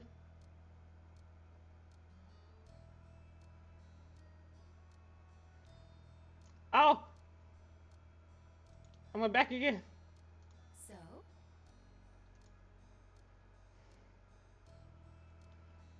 I'm doing good. I'm good. Things are okay. I'm not really sure. You didn't reply to her question. Why the hell would I know her? Oh, I'm good. Kara didn't seem too convinced by your awkward phrasing, but she nodded anyway. She opened her mouth to say something more, but some lightly pounding footsteps caught your attention. You checked to see Cove emerge from the hall a few minutes later. He might have heard all the commotion and left his room to see what was going on. He quickly took stock of the situation. His cheeks tinted pink at the sight of you standing in his living room, and his hand came up to rub his arm almost bashfully. Nova, hey, thanks for being here. There was nothing unusual about the words in his greeting, but you could tell something was wrong from the way he looked like looked like he was wanted to be anywhere but there. Hi Cove, you doing okay? Yeah, I'm fine. He didn't sound convincing at all. You narrowed your eyes suspiciously, but didn't call him out on it.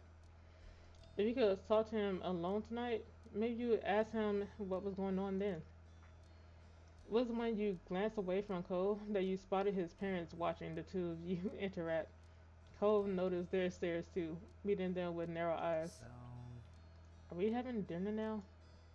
Not yet, but I'm still cooking. Alright, I want to go back to my room. As he turned to leave, he bent his head to the side to face you. You coming? Of course, we can see his room. The question was quiet, but you heard it clearly. He smiled, pleased that he asked, and nodded in the affirmation. Affirmative. Cole turned fully and made his way down the hall. Have fun, you two. Bill, call you when food's ready to go. With that, you followed after Cove. The two of you made your way down the hall. Y'all too relaxed. Like I said, I don't think, because I live with my mom and my brother, I don't think my brother would have been having it. Like, we might have boys over, but like my best friend, he was only allowed in my room. The other ones, I had to be downstairs in the living room. This was the first time you were invited to see Cole's room. You had visited Cole's room before. No, the hell we haven't, but only rarely. Going over to Cole's room was a standard occurrence for you now. No, it's not. We never been there, cause I didn't see it. Cole, Cole got to the door first, opening it and stepping inside. You joined him. Ooh, his room is nice. Look at it. Oh, he really do love to. Is this a seashells collection that we gave him, or did he start his own? I did the little fish tank right here. This cool. Wow, he got a nice run and it's clean. Mm. There was a mat on the floor in the front of the door. You stepped over the threshold into his room. You felt the crunch of sand beneath your feet. You glanced down. Sand was clustered around the entrance. You even spotted smaller amounts of it dusting the rest of the room floor. Though you hadn't anticipated it, you weren't surprised at the sight. Of course, Beach Boy Cole Holden would get his room all sandy. Um, Um, so this is my room. Cole was a bit shy as he said so, fidgeting with the hem of his shirt, using one hand and vaguely gesturing to the space with the other. There's stuff you can sit on if you want. He looked over at the desk chair as an option. When you turned back, Cole was already sitting on the edge of his large bed. Are you trying to make Are you trying to make your own beach with all the sand? It's nice. Thanks for letting me come over. You weren't sure what to do. It's nice. I really do like the room. That's cool. Cole's chest puffed out as he sat up straighter and smiled. Thanks. That helped me put stuff up, but I chose what to have and where. That's cool. You didn't sit anywhere. You sat down on a chair. You sat next to Cole on his bed. Y'all know what I gotta do. I ain't gonna ever pass down not to be next to this boy. As soon as you sat next to him, Cole grew tense. His back went stiff, and he ducked his head away. He tried to hide a trembling oh my smile. god. Oh my god, should I sit at the desk? He said it under his breath, as if he didn't want you to hear. You obviously did, and easily, since you were right beside him. You smiled confident at him, you chuckled over it, you felt very charmed by his reaction, you were nervous about that.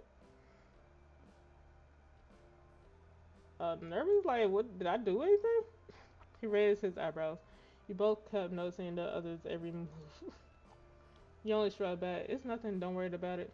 You're like an open book, you know that. You're such a sweet guy, Cole. You're adorable. Uh, the last three.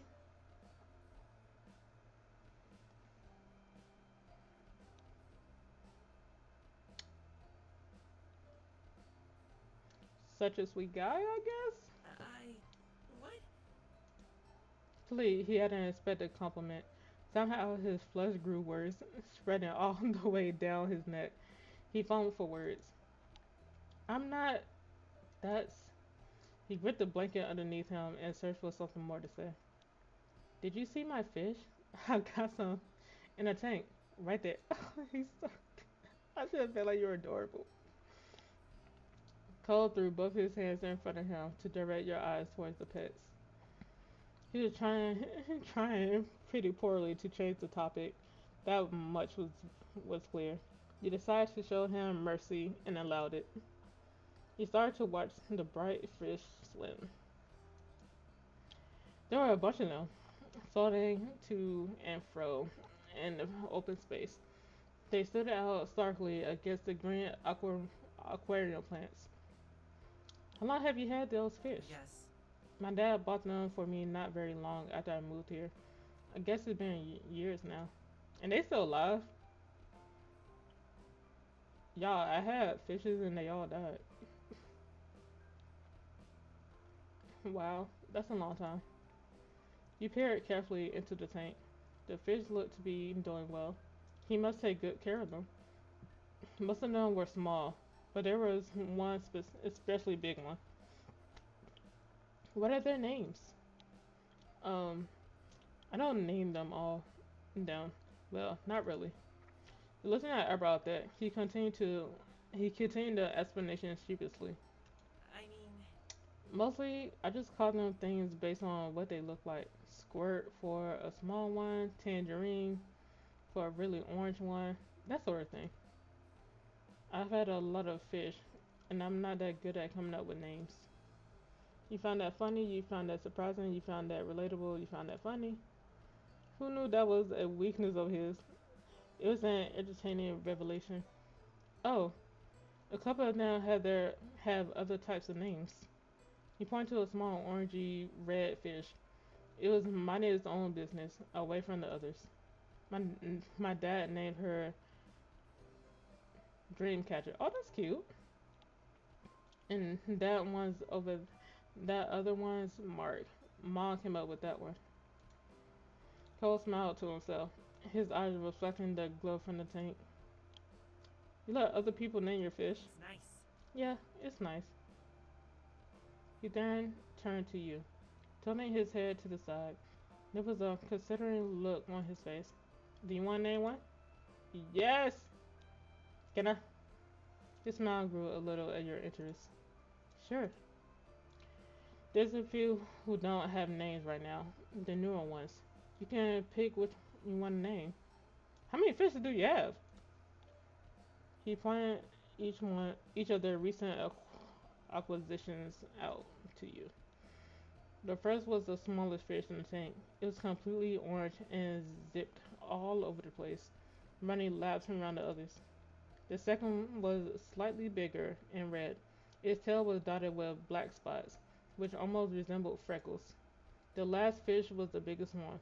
Its multicolored scales rippled under the bright light of the tank as it slowly made its way across the vast expanse.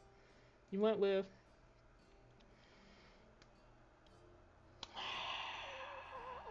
I want to go big or go home. But I like the man fish because red and black is my favorite color.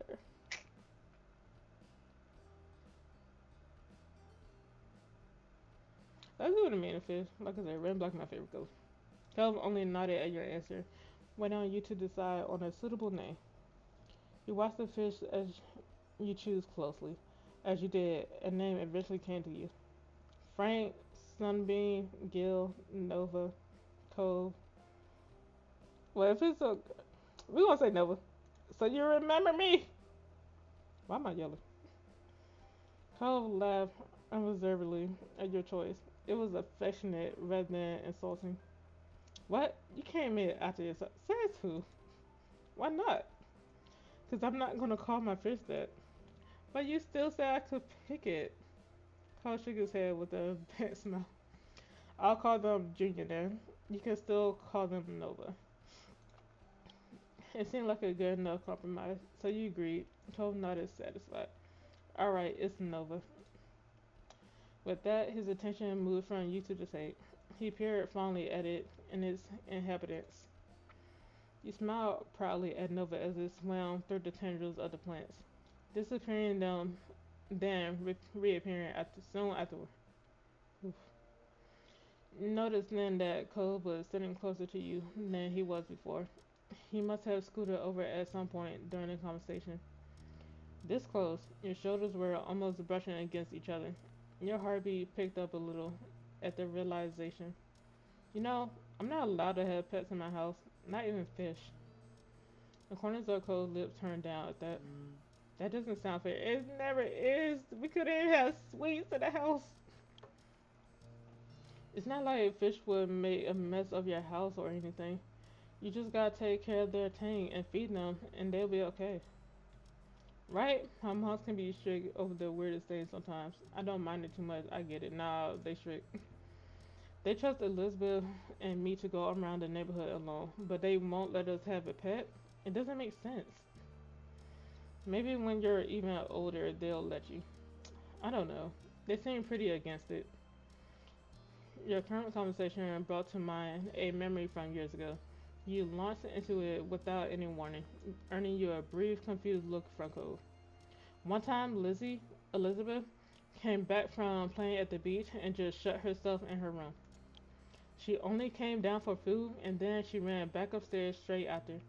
It was kind of weird. My mom didn't think much of it at first though. But then that night, Ma went to her room to say goodnight and started screaming. Mom and I, Mom and I ran over to see what happened. Lizzie had this huge lizard in her arms. Cole's eyes rose at that, and he leaned forward in interest. Really? A lizard? Where'd that come from? Elizabeth said she saw it half buried in the sand and didn't know what it was. Then she pulled it out and got the answer. So she brought it home. She hid the lizard in her room for the most of the day because she wanted to keep it. Mom and Ma were not happy. They worried about putting it out during night, but she was going to have to let it go in the morning. Lizzie was really upset. She did bring it back to the beach eventually, but she wouldn't talk to anyone for days. When she did get over it, it was almost like it never happened. You laughed, thinking back to the time. Elizabeth had always been stubborn, but when she was younger, she forgot grudges quickly. Now it wasn't so easy. Cove had been quiet for most of the story. Apart from the reveal of the lizard, he had a thoughtful look on his face. I can't even imagine what it'd be like to have a sibling. He gave serious thoughts to his statement before you told him. It's fine. There are ups and downs. You're lucky to be an only child. It's a nice idea in general, but my sister is Elizabeth. I don't know how to explain what's it like. As much as I want to say this, I gotta say this other ups and downs. Cause like I said, Elizabeth is a bitch, but she do be having her moments. That's the way the up and down come from. It's fun to have her there when she wants to be there, but now Elizabeth barely feels like hanging out with me. Cole pursed his lips at the words, considering them quietly for a while. Cool. That's interesting. I think your family is cool. He didn't have much else to say, though while on the topic of your family, you consider your relationship with your moms too. They were absolutely the best. You got along with your mom. You thought your moms were okay. You found your moms to be why the hell they were the best. You couldn't even consider having another opinion. You couldn't have better parents. A thought struck you, and your attention suddenly settled back on Gove.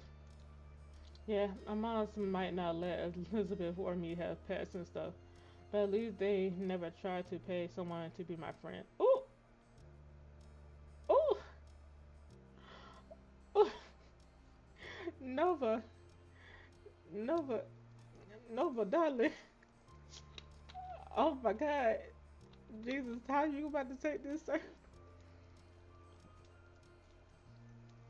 Mm. Nova, you grinned over at Cole. It had been years since he found out about your first meeting with his dad. It was easy to joke about these days. Oh, thank God. Oh, Cole rolled his eyes so hard you were surprised they didn't get stuck that way. I almost forgot about that. Really? No way. No, not really. I'll never be able to forget that actually happened for the rest of my life. It's going to humiliate me forever. I'm sorry. I'm really sorry about what happened, Cole. Then I'm sorry since I'm gonna bring it up forever. What? Yeah, I get why that'll be embarrassing. You laugh, you stay quiet. Mm.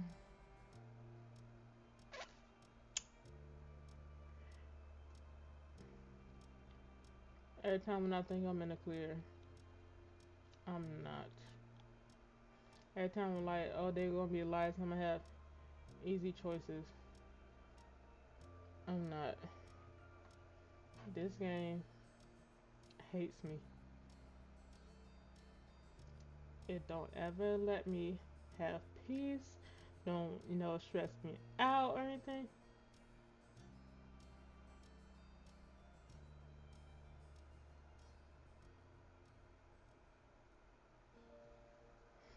Mm, I'm really sorry about what happened though. Cole took one look at your remorseful face and waved your apology off with her hand. It's okay. I mean, it's not, but I'm not sad about it anymore. Just really embarrassed.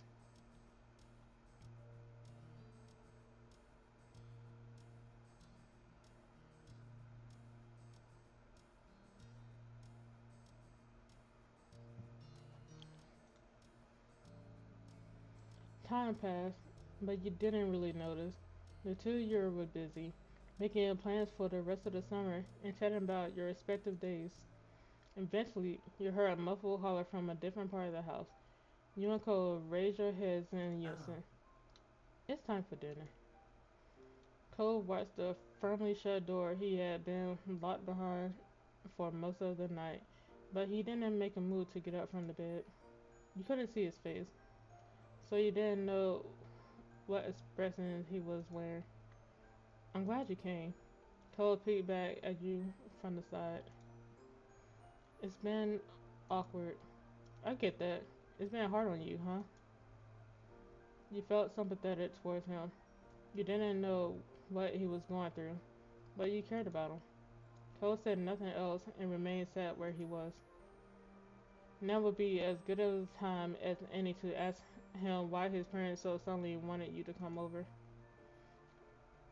Is there a reason they wanted me to come over tonight?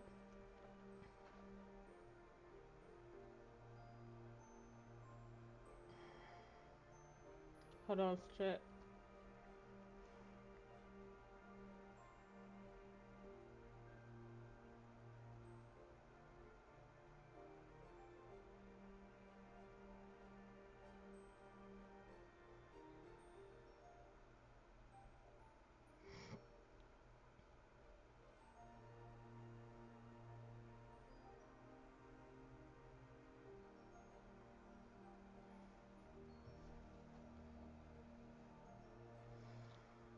It hasn't been awkward for just me. Sometimes it's get like this when no one else is around. But now you're here. Pause. It's getting hot. Got to turn on the fan.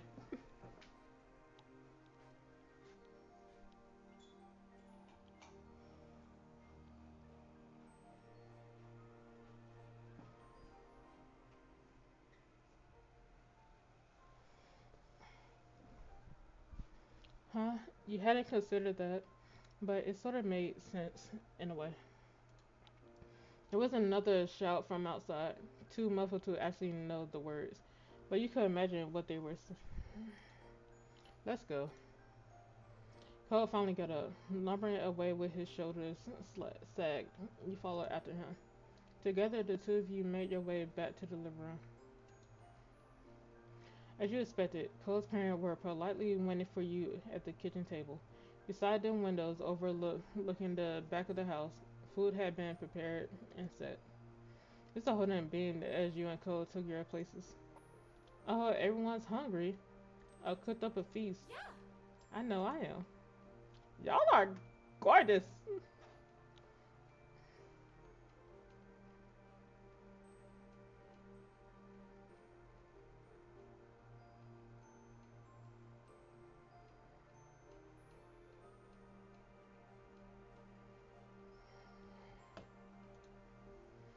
Cole's mumbled response wasn't nearly as upbeat as theirs. His parents didn't notice, or they pretended not to. Mr. Holden instead looked at you and grinning. Thanks. Let's all just take a moment to thank our special guest for being with us here tonight. I'm so glad you were able to make it, Nova, and on such short notice too. You thank Cole's parents back for inviting you. You didn't say anything to that. You felt awkward but this about this situation. No, we gonna thank them. I'm happy to be here. Thank you both for inviting me. All right. Well, that's it. Everyone, please dig in. You can help yourself to the food. Upon his encouragement, you look over at the meal spread out in front of you. There was a large garden salad in the center, surprised by a variety of Mexican dishes. There were a lot of sides and optional sauces to add. I already like y'all because y'all got Mexican dishes. Like, I love Mexican food. You can't go wrong.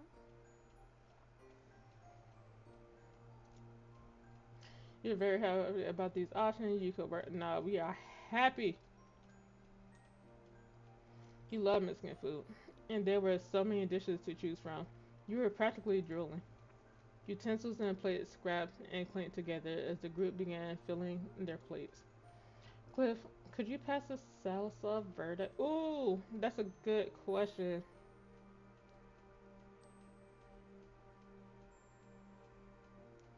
Do y'all like red salsa or salsa verde?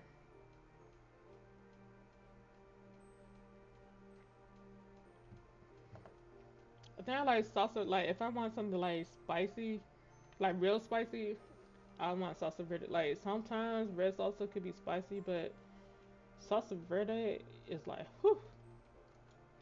Of course. Thanks. Thank you. Let me just say, you really outdid yourself tonight. I'm so jealous. Jealous of what? Your cooking is nothing to sneeze at, Kyra. Cole's parents made small talk, filling the silence with what seemed to be barely an effort. You chimed in as well. Did it take you a long time to cook all this, Mr. Holden? Oh, not at all. Sure, this is more than I usually make for me and Cole, but I enjoy every second of it. Aha. Might have gone faster if you had some help, though. Cole's mom grumbled, but it was lighthearted. Mr. Holden chuckled and shook his head. Not this again. I make the rules here, and I say guests don't cook. Even when there is staying for literally weeks, Come on. even if. Brief silence interspersed the small talk. You piled some food on your plate, waiting for your turn if someone was serving themselves a dish that you had your eyes on. Once the food had been divided and things settled down, Cole's parents started talking again. Now then. You sat up in your seat when you noticed they were both looking at you. How's it going? How's everything been over at your house? Are your moms well? You've been keeping busy this summer. Or maybe you're just trying to take it easy during the break. That is a lot of questions to be asking, sir. I'm just trying to live my life.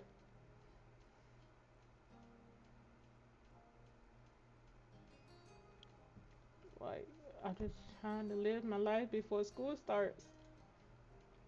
You felt overrun by the sudden rush of questions. You were more than happy to answer. You were surprised, but you didn't mind the interest.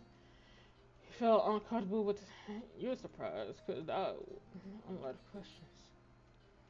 You hadn't expected so many questions and all at once. Still, what else was there to talk about apart from how the summer was going? You answered how things were at your house. You told them how your moms were doing. You mentioned things you done this summer. Moms. My moms are great. My mom's fine. They're the same as always. You should ask my parents about it yourself. They're the same as always. Work is a little stressful, but they say it's normal grown up stuff and nothing to worry about. I know too well what that's like, unfortunately. Yes, and things were at your house. It's been good. It's been good, is what you said, but you didn't mean it. It's alright. It's not a great. I'd rather not talk about it. It's been good, I guess. Fantastic. Oh, that's wonderful. Missing things you done this summer, and that was. Okay, I guess we answered everything. I'm not sure where to start. There's so much that happened. You should know what I've been up to since so much has included your family. I haven't really done much. Nah, excluding your family. Mr. Holden laughed loud and short. You caught him off guard with that. A fair point. That was the question you answered. Kara nodded along. You could tell she was actually listening to the words you were saying. She was trying to include you, not humor you. Did you know, Cliff, Nova is really into music? Mr. Holden's face lit up, and he stopped eating so he could lean forward, his arms braced against the table. Nice work. Oh, that's right. Very cool. Did you not hear my masterpiece when me and my cousin put on that show? I wrote the song. It's just a hobby. I'm pretty serious about it. Oh, it's not a big thing. It's just a hobby. There's nothing wrong with that. It's good to do things just for fun. Everyone needs a hobby. I've been thinking of picking up wood carving myself. You couldn't tell how serious he was being about that declaration. Thanks. Cole's parents were definitely the encouraging type, but you could already tell that much about them. There was a lull in conversation as everyone focused their attention on their respective plates. You noted, not for the first time, that Cole's parents were the ones guiding the conversation. You wondered if you should break the silence this time. You brought up your own topic of conversation. You left coming up with the conversation topic to that. We could bring it up. I also like other things. Would you like to tell us more? Yeah. Yeah, absolutely. They, they looked genuine, eager for you to keep talking. So you did. The rest of the dinner continued just like that, with light conversation as you ate your meal. Eventually, all the dishes on the kitchen table were pretty much gone. Kara set down her fork and rested her arms at her side, letting loose a satisfied sigh. Her plate was completely empty. Thanks. That was delish. Thank you for your culinary creation, Cliff. Mr. Holden was like a flower soaking up the rays of the sun. He beamed, flattered by the praise. Oh, you look like your son every time he blushed. You ate way too much. You ate until you were satisfied. You tried not to eat too much, even though it was good. What the hell? Yeah, until you were satisfied. It had taken you some time to finish it all, but eventually you cleared your plate. Cole successfully kept his presence to a minimum for the full meal. He was slumped over, even now, toying with his silverware. His parents practically only talked to you. Most attempts to entice him to join the conversation failed. Then again, Cole didn't intend to talk a lot unless he happened to be in the mood for it. So you weren't surprised things ended up this way. You didn't get much time to contemplate Cole's situation because your attention was taken by Mr. Holden, pointedly clearing his voice. Not to sound like a broken record, but thanks for coming, Nova. I'm glad we finally got a chance to have you over for a real dinner. What? What? Did I hear that right? This is the first time Nova has ever had dinner here? Yes, it's been like, what, 5 years or something like that, and this is the first time I'm here. What? Why in the world haven't you invited her over soon? That's what I'll say, Kyra. Cole was always the one going over to Nova's house until now. I mean, how was I supposed to reject the generous offers of the super family to host my kid? Kara shook her head, but the amused smile she was sporting told you that she wasn't actually mad. This guy, honestly. Um, the three of you looked at Cole in unison, his small sound being more than enough to get the focus on him after his silence. By now, he stopped fiddling with his fork. I What, mean, would it be alright for Nova to stay over? Like, for the night? Back. Oh, instead of sneaking into our window, he asking, can we spend the night? Oh my god. Yes. A million times yes, I don't care what they say. I was sneaking in your window this time and they say no. He shot you a shy glance, then smiling a little. If you're cool with that, I am 100% down. Mr. Holder's shoulders stiffened. He sat up straighter, eyes darting back and forth between you and Cole. His mouth opened, but not to not a peep came out. You never seen Cole's dad say no to him before, but this was different than the usual request. It wasn't so simple, and Mr. Holden was lost. Then Cole's mom reached out and took a hold of his shirt collar. She pulled him closer. She glanced at you before leaning in and bringing a hand up in front of their faces. The two adults whispered fiercely to each other. Cole's eyes opened wider. He leaned forward as if they that would help him overhear his parents' conversation. Mr. Holden kept gesturing with his hands, while Kyra made sure he didn't get too far away with all his movements. Even now and then, both of them would watch you and Cole out of the corner of their eyes. It didn't seem like they were fighting to you. They looked more like some kind of tiny sports team waving a private huddle. After a bit, they broke the group up. They moved back to sit properly in their chairs. He snuck a look at Cole. He stared at them expectantly. You were eager to have their verdict too. We, Kara and I, think that should be fine. But he lifted a finger dramatically, his brows raising as he met Cole's gaze and then your own. Ahem. We'll have to talk with Nova's parents to make sure they be comfortable with it. I swear to God, if Mom comes in between us again, I will pull Elizabeth, and not the older one, the younger one.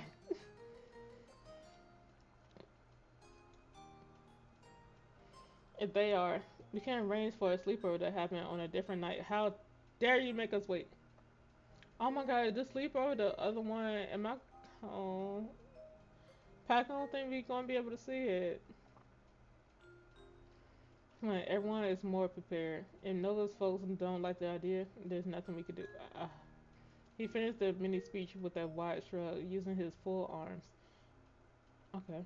He also checked out Kyra from the corner of his eyes and gave her a quick smile. She nodded approvingly and grinned back. You thought you saw her give him a thumbs up, but her hands were partially blocked by the table. They looked so pleased with themselves over the answer, but they just passed the actual decision on whether it was right or not to someone else, namely your parents. If this was a sports game, they would have pointed the ball away. Cove hung his head, deflated. He had been hoping you could stay over today, not some hypothetical time in the future. You gave him some words of encouragement, you patted him on the back. Psst, I'll sneak the phone into my room tonight. Hey, you could always sneak into my room again, you petted dog. Cove's eyes sparkled at this suggestion. You wouldn't be surprised to have him knock on your window sometime. Though he luckily still would without the invite. See, I told y'all, we got it step by step. With that, dinner finally came to an end. Miss Holden stood up from the table and began collecting empty plates. Cole was asked to help out, which he did with little fuss. Tara tried to lend a hand as well. However, Mr. Holden didn't let her. It seemed she was barred from cleaning as well as cooking. Oh my God, sir, can I vacation at your house too? You weren't allowed to chip in either, since you were there as the declared guest of honor. Although the meal was over, the night wasn't. It looked like you weren't going home just yet after all. You were asked to wait on the couch. While Cole and his dad were cleaning up the mess, Kyra disappeared down the hall after shooting you a wink. It was a bit strange, sitting by yourself while everyone else had something to do. Luckily, you weren't alone for too long. After a couple of minutes, Cole's mom returned with a deck of cards in hand. Oh my God, are we about to play spades? For those of you out there, y'all know spades ruin relationships. It's spades, Monopoly, and Uno.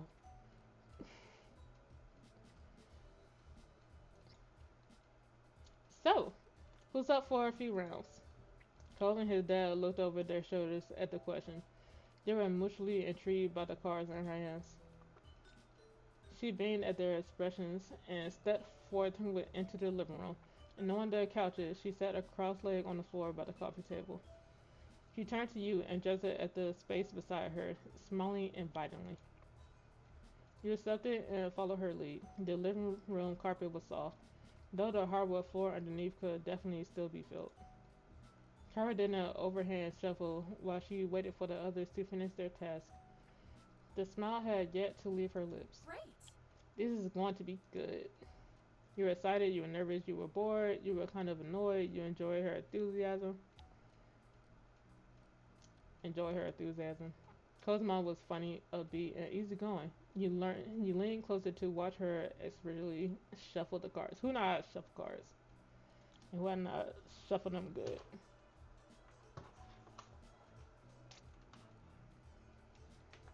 I used to know how to do a bridge, but now I can't do it no more. It didn't take much longer for Cole and his dad to wrap things enough to call it a good. Cole's dad appeared first, followed closely behind by Cole. Mr. Holden rubbed his hands together in anticipation. All right, I'm ready. As he took a seat across from you on the floor, you noticed that Cole hadn't joined him. He went straight down the hall instead. Without even a word, he stared on confused as he disappeared through his bedroom door. Cole apparently didn't look concerned at the stunt. Kyra nonchalantly split the deck of cards into two and riffled them the halves together while offering an explanation of sorts. Cole doesn't keep his wallet with him when Cole doesn't keep his wallet with him when at home. He puts it away. What? That's what I say. What? Cole quickly returned to the living room, a black wallet in his hand. He took a place at the foot of the table with the rest. What? You blinked as Cole unzipped his wallet. You all use real money on card games with family. Hey, me and my friend and her family be doing that sometimes. I played, what was it? I played Tunk with my brother and the rest of them, and he was like, usually we have money. He was asking for money. I'm like, I got some pennies that we could use. But you sat there, your hands idle in your lap. The three shots look at the three shot looks at one another and size each other up. Yeah. That's right. $5 per round per person. Winner takes all. What? Go big or go home. Oh, are you planning on kicking Nova to the curb? Or do you intend on donating to the guest of honors pot, Mr. High Roller? Mr. Holden narrowed his eyes and leaned back against the side of the couch, completely at No ease. worries. If Nova wants to play, I'll find her a way in. Don't you worry about it. He rested an arm across the top of his knee that he propped up. Cole's dad was acting slick in a way you'd never seen before. You appreciate after you joked that he shouldn't be so confident, you felt awkward about the situation. He surely is way pretty appealing. I appreciate the offer. This man always passes on money. I'm not even surprised. He said $20. He had the other $20. He ripped the $20, threw that shit away, gave him money when we went to the thingy to get the dolphin. He just this big money bags over here. Like, thanks, Mr. Holder. His tones and stance instantly became more familiar and friendly when he started directing his words towards you. No problem. You can count on me. Nova is my friend. If she's playing, I can give her money for the round. Ooh, I was waiting for it. Mr. Holden wasn't intimidated by Cole's scowl. He only grinned, chuckling. Good kid. Alright, bud. I'm concede to your might of personality. Cole still looked a little sour, but he didn't protest more after getting his way. Well, you got your ticket. Interested in throwing in? You glanced around. This seems like serious business. In response to your constern consternation. Okay. Kara softened her competitive smile. Don't worry too much. We'll probably just do some rounds of goldfish tonight. No biggie. Do you mind? What do you think? If we don't goldfish, let's do it. Goldfish is good, but I feel like it's boring. We should play I Declare. I Declare what? What's it? I Declare War? What's it called? No, it's not. What's it called where you like... What's that game? Y'all probably know what I'm talking about. I can't think of it. I love to play. Shit, now I want to play it. I need some playing cards. Mr. Holden gave you a big thumbs up, but Cole nodded firmly back. You were really good at Goldfish. You were decent. No, we are good. You usually won when you played with your own family. To the point Elizabeth refused to play that game with you anymore. Oh my god, that's like me with Injustice with Edwin and my friend boyfriend. They don't want to see me in Injustice to the point they don't want to play with me no more. One day, y'all will stream it. You'll see. Fantastic. We'll play for however long everyone wants to keep going. Or until people start running out of cash but are still refusing to quit while they're behind. Is this a casino? Speaking for yourself, I see. With a laugh, Kyra nudged you using an elbow. Then motioned towards the other two with her chin. Don't be fooled by their soft faces. These boys are sharks. In reaction to her words, Mr. Holden smirked, and Cole's eyebrow became more angled. Her phrasing made you think back to when you were younger. Specifically, of Mr. Holden's favorite shark pants that he used to wear all the time. Perhaps they had been a fit for him in ways you didn't know of. You could feel the tension in the air. Tove and his parents glued their eyes to one another. Now all played $5 bills in the empty space in front of them. Cole dropped an extra mile for you, giving you a tiny smile after he did. Thank you. Once this was done, Kyra began dealing out cards to everyone. It was time to begin. The first round came and went quickly, with the group getting into the groove of things. You won right away, which meant you had money to keep playing the second round. You're a natural. Nicely done. You better keep those wits about you for the next round, though. As the night went on, so did the game. Mr. Holden would jokingly shake his fist whenever someone other than him got a pair. Kyra acted as news anchor, reportedly reporting on every move everyone made by speaking into her curled fist. Cole was still a few words, but now it was because he was focused on the game instead of being overcome with awkwardness. Most of the time, you even spotted a smile on his face. You won quite a few games. To your delight, you had a hefty money pile on your side of the table. You must regret playing Nova's way in now, huh? No way. Nova might be beating me, but she's also beating you two.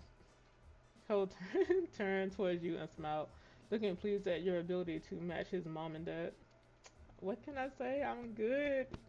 Go fish the game. You got an 8? Go fish.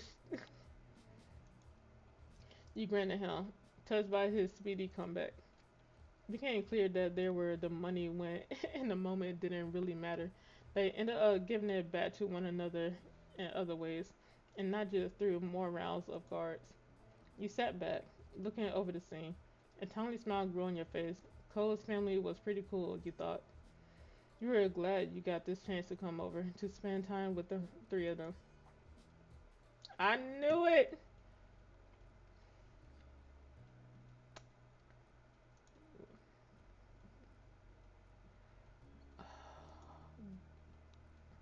I'm so sad I don't have the DLCs, and there's a lot of DLCs apparently. Okay, chat. This is gonna be the last day, and I have to go. I have to wake up early. Yes. There was no denying it. Today was the very last day of summer. Tomorrow you were heading to class, unfortunately. You're excited to go back. Hell no. Anxiety gnawed on your stomach. It was a bummer. You feeling was muddled. It was a bummer. Summer had been so much fun.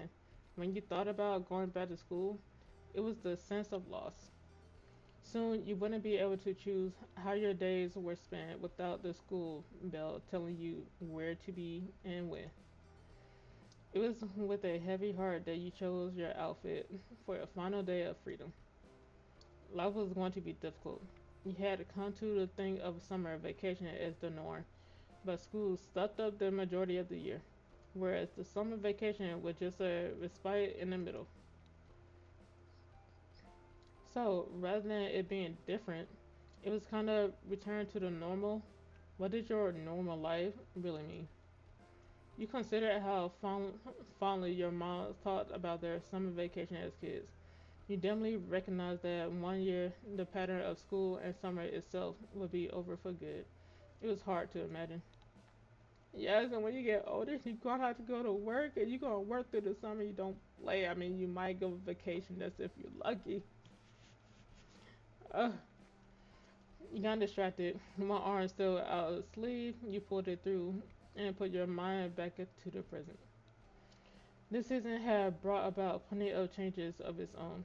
Like Kyra's visit, though that too was coming to an end.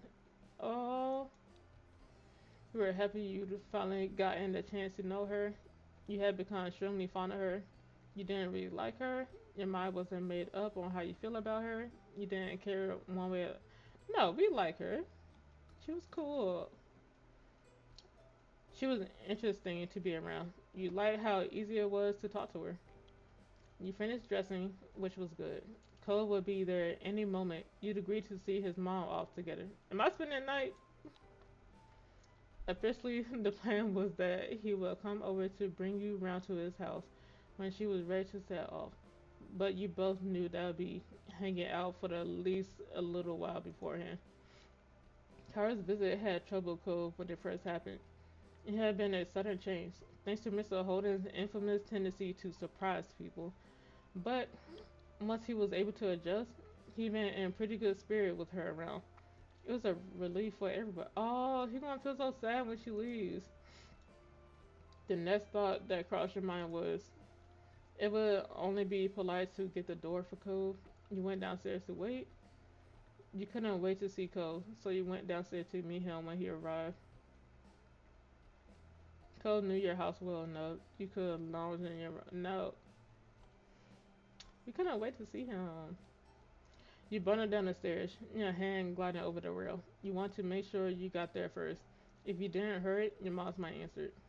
It was only a few minutes later when the doorbell rang. As you chosen to stand beside it to wait for Cole, there was no delay in pulling it open. Cole was there, just as you expected. Seeing you, he smiled quietly. Hey, Hey, Cole. Hi, Cole. Come on in. Once he stepped inside, you begging him to follow you upstairs. Back up in your room, you sat down on your bed and waited for Cole to settle in as you knew he would. With other guests, you might have offered them a seat, but you and Cole were long past past those tentative stages of friendship. Your room was as familiar to him as his own. You watched as Cole down, sat down in your desk chair, his preferred spot. He rolled it closer to the bed to make it easier to chat, tweaking the angle so that he was facing you fully. Once happy with the position, he leaned in towards you, hands held in his lap. His actions weren't the ones of someone who planned on moving from his spot anytime soon. Even though you had an appointment to keep together that day, when is your mom don't leaving? worry about it. Ooh, okay. We got some time. She still got to shower and stuff before she goes. She didn't want me to just keep hanging around while she was doing that. He lifted his head, his gaze drifting out through the window, and chuckled. I can't believe she's already leaving, just when I'm getting used to her being there every day. He leans back in his chair, a weary smile tickling his cheeks. Yeah, you nodded. She'll be back. Time's going by so fast. She'll be back. He cocked his head thoughtfully before shrugging. Mm. He ran a hand through his hair before shaking his head, as if shaking off the topic like a dog whipping off water in a following a dip in the sea. The conversation lapsed into another comfortable lull. Cole swung his feet underneath the seat of the chair, eyes resting on you. Having him over here was so nice. No matter how you spent the time, you always felt better for being in his company. You couldn't help but adore him, both as a friend and in a way that plucked at your heart, a vague yearning for more. Maybe it was because summer was almost over that your feelings were rushing in on you now. Like high tide at the end of a long day. Summer was such a meaningful time for the two of you. Not only because it was when you first met, but because it was a season that you could spend almost entirely as you please, and you both chose to spend it together. You want to let Cole know how much you liked him. You didn't know completely what you felt. You were too scared to let him know. You weren't ready to admit it to go. Pack, I think it's time. We better. Who knows how big this gap better be? Uh, y'all ready for this? Cause I'm not. You want to let Cole know how much you liked him. Now was the time. You couldn't go another day without expressing these feelings you had. You spoke words of affection. You confessed by kissing him. You asked if you could kiss him. Ooh, oh, ah, ooh, oh my God.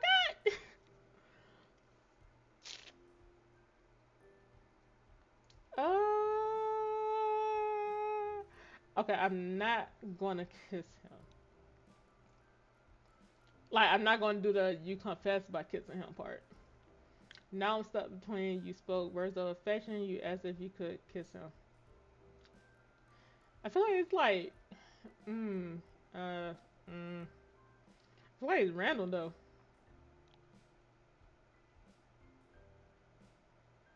Let's go for it. Yes, if you could kiss him. Can I kiss you? Cole's eyebrows shot up fast enough that they could have flown off his face. As a match, his mouth might have dropped off his head for how much it fell open. What? What? He clapped his hands over his mouth, his eyebrows lowered, but expression no less terrified. Oh no, that's. Oh my God, he breaking my heart. Why would you say that? Oh my God, Packy don't like us. He don't love us. Oh my God, we ruined the friendship. I know that's. I didn't mean. That's not how I meant it. It's not a bad idea or something, but why just say that right now? That's what I was saying. That's just out of nowhere. But you know what? Let's go for it. Something about the end. We go to school the next day because I want to right now. I don't know. I don't want to wait any longer. Why not? You couldn't answer.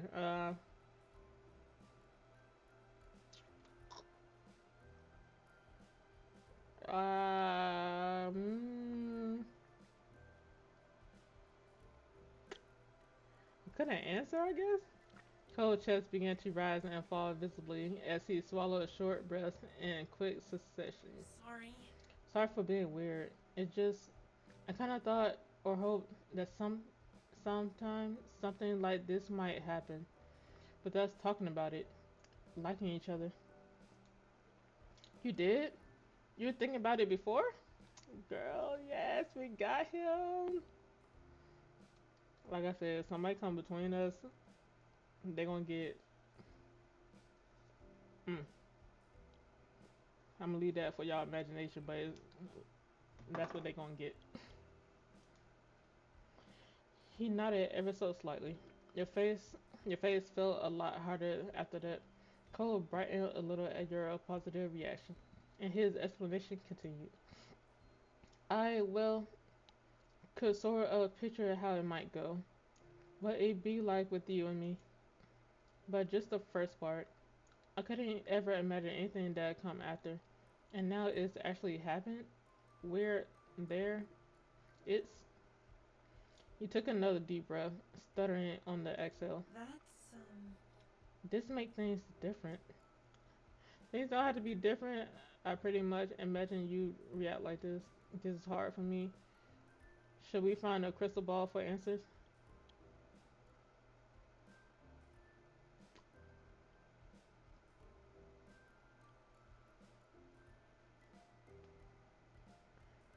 I'm conflicted again. God damn it.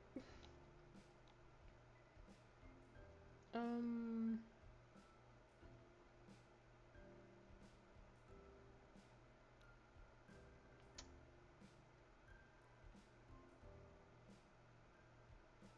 things don't have to be different. He gave you a wan smile. Thanks, but I don't think that will work. I can't just forget. I definitely can't. Finally, Cole drew in a breath deeper than you would have thought his lungs could hold. He must have meant it somehow. However, because he held it in without so much as a puff exhale, that would have made sense if he had been about to dive underwater. But sitting in the middle of your room, it was an odd and concerning choice. Cole, are you alright? He didn't respond, sitting as rigidly as a statue. You were about to get up or at least nudge the chair with your foot when he let out a breath and took another. Was he waiting for me to kiss him? That's why he held his breath. This one, while deep, wasn't quite as dramatic. I think he just waited for us to kiss him. Y'all remember y'all first kiss? I think I do mine. I don't know. Okay. His voice cracked on the word, the O, squeaking out, followed by a dip on the second syllable. You perked up, straightening up in your seat. It wasn't clear whether it was response to your original question or the follow up where you'd ask if he was alright. But having him speak again was a great. We can't. I mean, uh, we can kiss. I want to do that. A, g- a gas escaped you. It was okay. He wanted to kiss you. You kissed him. You were scared, but kissed him. But you couldn't do it. Never in my life will I say this right now. You kissed him. You were scared, but kissed him. I feel like let's do that. It's cute. You untangled yourself from your resting position and stood up. Realizing your intent to actually go for it, Cole straightened up in the chair, his hands coiled together in his lap. As you moved towards him, you noticed his knees knocking together as he trembled. His decision not to rise from the chair made perfect sense. If he was that shaky about sitting down, there was no way he managed to stand without at least one of you falling over. Your legs brushed against his quivering ones as you came to stop in front of him. Cole was staring up at you. As you leaned in towards him, he echoed the motion and drew in towards you. Oh, look at his little face. Once you were close enough to feel Cole's breath on your face, you closed your eyes. The last thing you saw was Cole quickly doing the same. They even show us a picture. Oh my god, look at our freckles and our acne. Oh my god. Your lips met with Cole's for a moment. His lips were pressed tightly together, unyielding, but it was alright. You were kissing him, and he was kissing you. Your stomach somersaulted. You couldn't believe it was really happening. I can't believe it's happening after all this time. And I had chances. In that moment, it felt warm, and it felt nice, and it felt right. See what happened when we be patient? Even though I did not want to be patient. You drew back, and Cole slipped down into the chair. The knuckles of his hands paled after gripping so tightly. Thinking that he could do with some space to breathe, figuratively and literally. You took a step back. Cole shot up and his stance rigid. Cole plastered a hand over his mouth, his eyes shut tight. His back then became bowed, shrinking him down. You could only just make out the few words he had managed to summon. Oh my god, oh my god! I can't believe we actually. Oh my god, can I take a picture of this? Look at him! His eyes flew open wide, but he didn't look your way, let alone meet your gaze. Oh my god! We kissed! We kissed! You were full of nerves. His reaction was really cute. You thought his fluster was funny. It worried you that he was so frantic. His reaction was really cute. You watched him adoringly as he tried to gather his senses. Cove only slammed his eyes closed once again. Did you like it? Was it that bad? It was nice, wasn't it? Cove, it's okay. Did I do something wrong? Was that bad? He was still holding the hand to his face, but in an attempt to answer, he emitted a muffled whimper. That obvious not working, he uncovered his face at last, bringing the hand to lay against his chest and looked at you. No. He opened his mouth, poised his feet, and pursed his lips as words failed him. On his third or fourth attempt, he heard he heard what you had said to had to say. God damn it. I did like it. I'm glad that we, you know. He swallowed, seemingly not able to speak the actual words. That we kissed. Cole ducked his head but nodded. You got the impression that he was grateful that you finished the thought, but your direct words had pierced his Achilles heel. Damn. Your earlier anxiety ebbed, knowing that the experience had been a welcome one. The smile on Cole's face was real, but weary, not unlike the one he wore after a long and exhausting day at the beach. Like when he found a new treasure. The work had been hard, but the reward had been worth it. With some newfound confidence, he drew himself up as he inhaled deeply. Each word he spoke next was delicate. Nova, I like you. A lot. Probably way too much. He dusted his head bashfully and opened an eye, peeking at you through the hair that had fallen over his face like a veil. He managed a smile. Thanks for waiting for me. Oh, my heart. This game is so wholesome. I can't. His eyes sparkled just looking at you, his expression transparently clear. He never could hide what he was feeling, and you couldn't be more grateful for that day today. You smiled at him, you hugged him. I like you too. You breathed a sigh of relief. I like you even more. Polo squeaked out a nervous giggle. He curled his hand into a loose fist and brushed the knuckles eyelid against his cheek. Words evaded him as he opened his mouth and closed it again. I don't. He gave up on finishing the sentence. Instead, just smiled again. What is up with you and not finishing your sentence? He rubbed his eyes with the heel of his hands. It was an action usually reserved for much later in the day, but at this point, it already felt like a long day. Cole then pressed a hand to his creased forehead. Oh, oh my god. Um, did this mean I'm your b- boyfriend or something now? Should we tell our parents? I don't know what dad or mom would do. Well, definitely not having a sleepover, I know that. There were a lot of concerns in there. You honed in on the simplest. There was no way your moms would let you have a boyfriend. Even though that word juxtaposed with Cole's name made your heart race. My parents won't let me have a boyfriend. Or even a something. It's not fair. I wish we were older. It's okay. It doesn't matter though. We like each other and that's what's important. You didn't know what to say.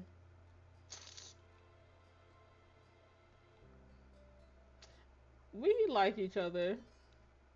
Nothing anybody else thought about your relationship changed what it was between you two.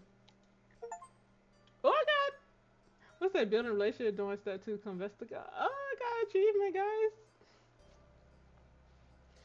We can't get it to work. We always figure things out, sooner or later. You're right. No matter what, it's okay in the end when it's the two of us. Your forthright statement made Cole gasp, but the smile that followed told you that he had appreciated. Nova! Cole! Can we kiss one more time? No? Okay. The sudden call from downstairs caught you both unaware. You had nearly forgotten the world outside your room. From the guilty look on his face, Cole had done the same. Just had a call. Cole's mom is ready to go. If you're quick, she might keep the mandated motherly smother into a minimum.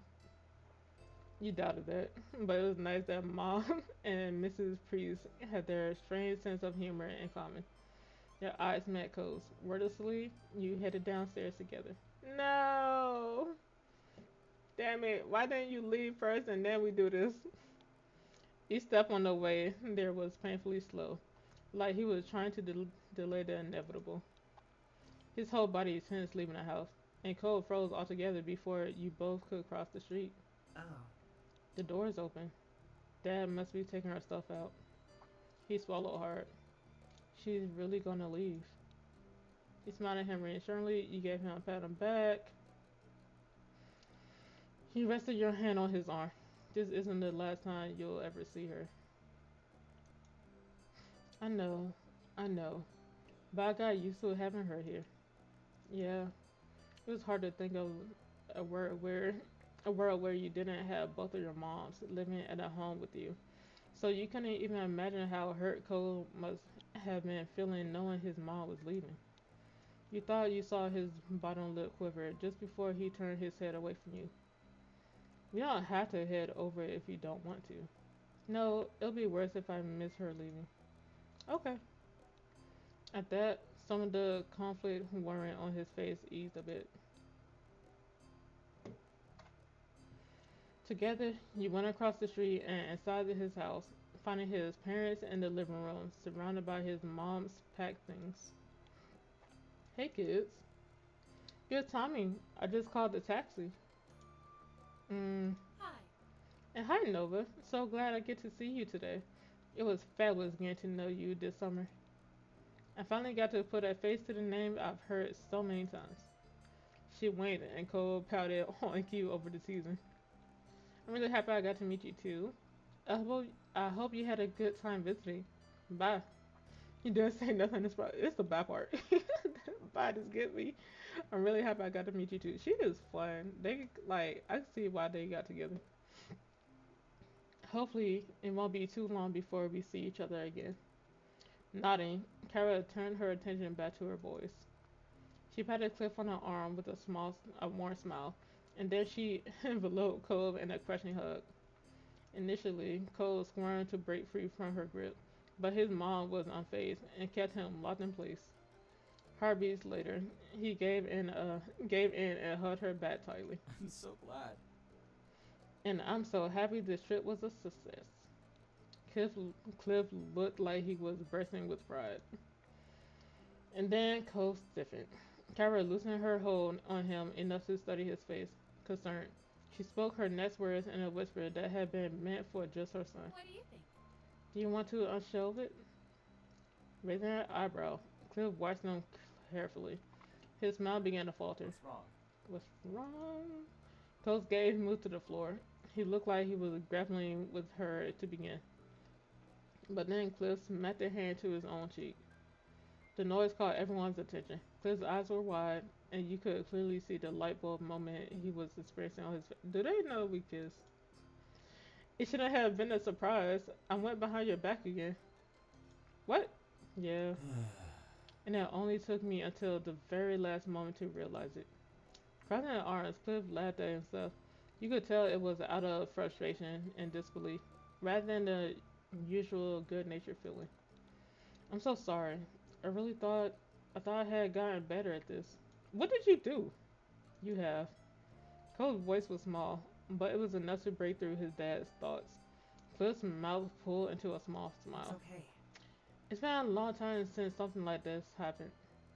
Not long enough. You deserve better than a blockhead falling back into an old habits just because things seem to be going good. I'm trying. It won't keep happening. I promise I'll work on it. We all can work on it. I can try harder myself to be in the loop on what's actually happening over here. A happy smile quickly spread over Cole's face, and he answered delicately, Okay. He felt relieved seeing how much the whole family had grown together since you first met them. They could talk to each other more easily. After that, it wasn't long before the taxi arrived, rolling in front of the house and in a clear view of the open door. Kara stood up, smiling sadly. Well, Well, that's my ride. Yeah. The matching reply got a chuckle out of Kara as you all filed out of the house. Father son went with Kara's bags in hand. Once outside, you spotted your family waiting by the street, and to your surprise, Derek was also with them. He stood uncomfortably and he waved as soon as you noticed him. What's up? Hey Nova. Hey, hi Cove. When did you get here? My dad dropped me off just a little bit ago. Thought I could visit one more time before school started. Sorry. You picked a busy time. Sorry. Derek couldn't even look at Cole. He nervously kept rolling a pebble with the bottom of his shoe. Why you can't look at Cole? Sorry. I wasn't even thinking that your mom would be leaving today. I'm sorry, dude. What? You're not interrupting anything. You're always welcome here. It would have been sad if I didn't get to say goodbye before leaving. Derek came to hang out often, so it was inevitable that the two had met at some point this season. I think so too. It was apparent Derek would have preferred to have gotten there at a more opportune moment. He never liked seeming impolite, but their reassuring words soothed his worries. He looks cute too. I love the brown and the green eyes. Is green the developer's favorite color? The tension he was holding in his body lessened, and he looked like he was feeling much more like himself. Bye, Derek. It was fun getting to know you. Bye, ma'am. Uh, is there anything I could do to help? Nah. Nah, don't worry yourself over that. We're just about to set. In that short amount of time, Cliff had gathered and packed the bags into the truck. Kyra took one last look at everyone inside. Alright, I don't want to keep the driver waiting. It's time to head out. The little crowd that had formed around started their chorus of farewells and well wishes traveling, but Kyra still made no move to get into the taxi. She placed her attention on Cove. I'll call when I get to the airport and when I make it to Nevada. Also, you better call the moment you walk in the door at home. Otherwise, we'll be wondering all night if you got into trouble on the way there. Can do. I can do that. And could you call tomorrow too, so I can tell you how school went? Of course. I want to hear all about it. Kyra put a hand on Cole's head and affectionately ruffled his hair one last time. She didn't let go, only to move on to squeezing his cheeks in her hands instead. Mom, Cove. I love you so much, baby. She was chuckling by the time she freed him and rounded things off with a small tap on the tip of his nose. Cole rubbed at his face with a grin. Finally, she walked to the car while waving and took her a seat in the taxi. Cliff hooked his Cliff hooked an arm around Cole's shoulder and kept him close as he began to pull away. For a moment, Cole looked up at his dad and then wrapped an arm across his back. Bye. Bye, Mom. Bye. Travel safe. Carver rolled down the window and stuck her head out of it. She waved again while blowing kisses at Cole and Cliff. See you again. Before she was out of sight, you decided to call out with your family and hers. Wave goodbye, watch quietly. No, we calling out. Bye. As you added your voice to the others, you watched Kyra's smile grow larger. The cab turned down another road and completely disappeared from view. Cole let go of his dad and took a few steps on into the empty street, still looking in the direction his mom went. He smiled quietly, deep in thought. You got the impression Cole was feeling better than he was earlier. He was finally content with the way things were. Plus, we got a boyfriend! You dropped a bit when your mom put her hand on your shoulder, pulling you away from your thoughts. She smiled when you looked at her. This was a great vacation. Huh? Yeah, I don't think so. You're not in agreement. You sure? I don't know. Summer isn't over until the second I fall asleep. No, no naps for you then. Can't risk you accidentally ending the summer a few hours too early for the rest of us. Chuckling, you shook your head and mused. Cole walked back over to the group, still genuinely happy. Derek grinned at him welcomingly, and everyone else there smiled at him, even Elizabeth. Well, Mom clapped her hands together, bringing everyone's attention back to the present. It's almost lunchtime. I think I'll put something special together. Her eyes sparkled with a plan, and Mom smiled. I bet you could use some help with that. That'd be absolutely wonderful. Derek glanced between the two, his eyebrows furrowed. There's something I can do? Your mom's exchanged a fond expression. Mom shook her head. How sweet. That's very sweet, Derek, but it's alright. It's not your job. Technically, your dad left you under Cliff's watch. You're meant to be taken care of by him, not doing chores for the neighbors. Mom laughed a little over her own joke. You watched Derek look away, discouraged. It's okay. It's okay. I don't mind. He was a little bashful about it. You wondered if Mom's joke had just reminded him that he wasn't initially meant to be invited to lunch. It was getting a little awkward.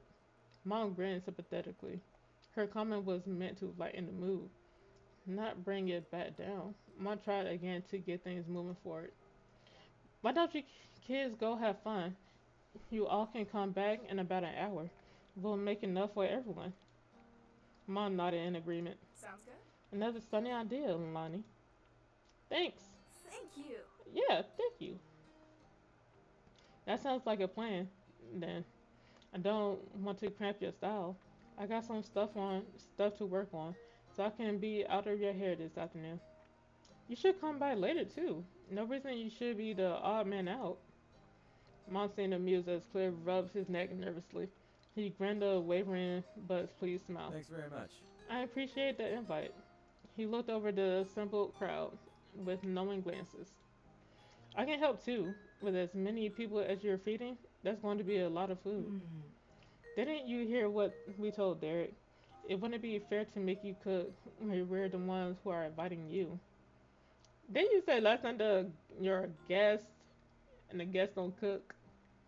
Don't be a hypocrite. My raising an eyebrow when Cliff waved it off. Come on. I insist. Derek will be missing time with his pals. This will be a break for me. I'm quite the chef. Ma and Mom exchanged further glances before Mom shrugged. True. An alright argument. If you're sure, we'll be happy to have you, Chef Cliff. Cliff's grin widened and seemed more hyped than you'd expect him to be about helping with lunch. Cole shook his head, a fond smile on his face. Then all of us grown-ups people will be heading inside. I assume the rest of you kiddos are staying outside. Maybe not all of them. Mom tilted her head, a solid question for Elizabeth. Your sister thought for a moment. All right. I'll stay with the kids. That's fantastic. That's great. Both your moms smiled at her, while Derek and Cole didn't seem to appreciate her phrasing. But with the plan decided, all three parents waved and headed for the house. It was just you teenagers now. Elizabeth looked at you and the others, a curious expression on her face. So, So, what now? You certainly wondered if Elizabeth only stayed out with you to avoid getting roped into work. Then again, she could genuinely want to hang out. You couldn't tell with your sister. Cole spoke up after no one else did to answer Elizabeth's questions. Want to go down to the shopping street? It's been a while, and I don't think there's a lot of other things we could agree on. Yeah, sure. awesome. Sounds awesome to me. Unlike you guys, I haven't been there 1,001 times. It's new to me. Let's do it. Okay, if you guys really want to. There's nothing. Let's do it. You strode across the road as a group, down to the beach and then to the left. It took less than 15 minutes to arrive. One of the convenience of Sunset Bird. The four of you looked around at the familiar shops, trying to see if anything caught your attention this time. Derek was the most enthusiastic. He checked out every stall with his eyes, wide with wonder. Elizabeth and Cole, I said Cole, Cole were in a good spirit as well. That's so cool! He ran over to a street magician who was currently doing a card trick for a group of enchanted tourists. Derek clapped when the magician showed a middle-aged man his card. Derek turned back to the group with a curious gleam on his face. Hmm? What does it take to a performer here anyway? Do you have to ask somebody or do you just show up and start doing stuff? Well, who? Ooh, I can't read this. Who would you even ask? It's a public street. Hey, Miss Mayor, Can I pull a rabbit out of my hat, please? Floppy is well behaved, I promise. Derek chuckled, his eyes searching up and down the scene. Maybe? Maybe there's a boss of the shopping street. No one does any of this around my neighborhood. It's just regular stores behind walls. It's different if someone wants a real store, but here, I'm pretty sure people are just putting on their little shows whenever they want and do whatever. That's so neat. Will we be allowed to do something too? Cole laughed and Derek began almost vibrating with excitement. Elizabeth rolled her eyes. What we do? Well, I don't know what. Not yet. I mean, I just found out it's a possibility. But But there's gotta be something. We know cool stuff. I'm sure if we think about it, we can plan a show that really get a crowd pumped. You thought it was a great idea and want to be part of it. You felt he could try this idea on his own. You thought Derek needed to be abandoned ideas that you gave a look to the other two. I'm gonna give a look to the other two. This is up to y'all. Derek continued to brainstorm out loud about different potential performances, while you glanced over at Cove and Elizabeth. I mean, I could bounce a soccer ball on my head. Last time I tried, I got 8 bounces before it fell.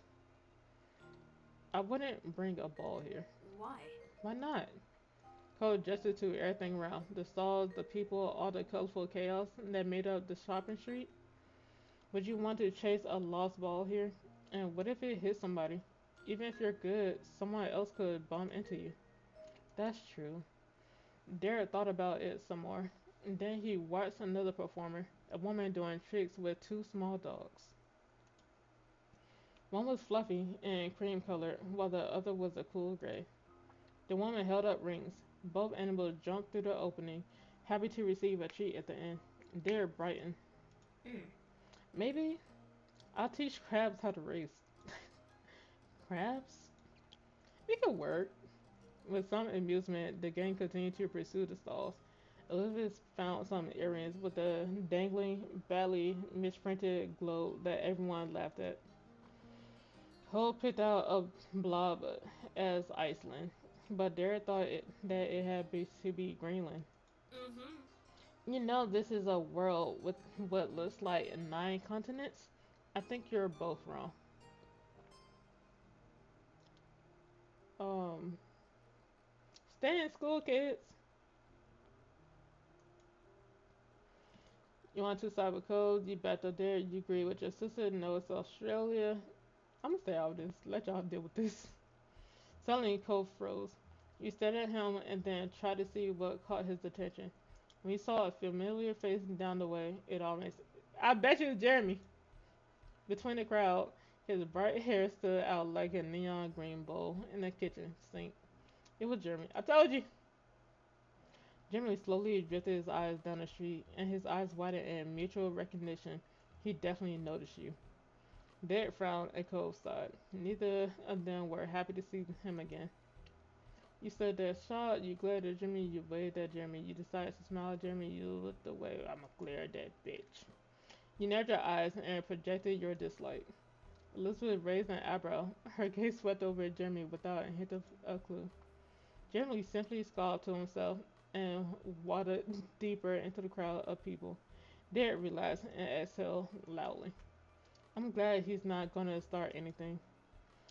He peeked over at Elizabeth with a tiny smirk. See, that was the mean kid. What? Huh? She still didn't get it. That first summer day hadn't made nearly as much of an impression on her as it did for Derek. But he smiled and waved it off. Just forget about it. I've already have. He laughed and Cole smiled lightly. He seemed in a much better mood now that Jeremy was gone. Your eyes wandered over to where Jeremy disappeared. You hadn't forgotten the day you met him either. He was only going to be in town for a vacation with the parents he hated. That glimpse was probably the last time you would ever see him. Imagine if he moved in. You mentioned that realization to everyone. You kept the thought to yourself. Elizabeth snapped her fingers in front of your face. Apparently you had spaced out. Cove and Derek were already at the next stall. Come on, unless you want to get left here. You nodded and caught up with the others. Cove raised an eyebrow. What were you thinking about? Nothing. He gave you a searching look, but let it drop when Derek yelled at you to go check something out. You couldn't help but wonder though, what would have happened if you would have interacted with Jeremy more?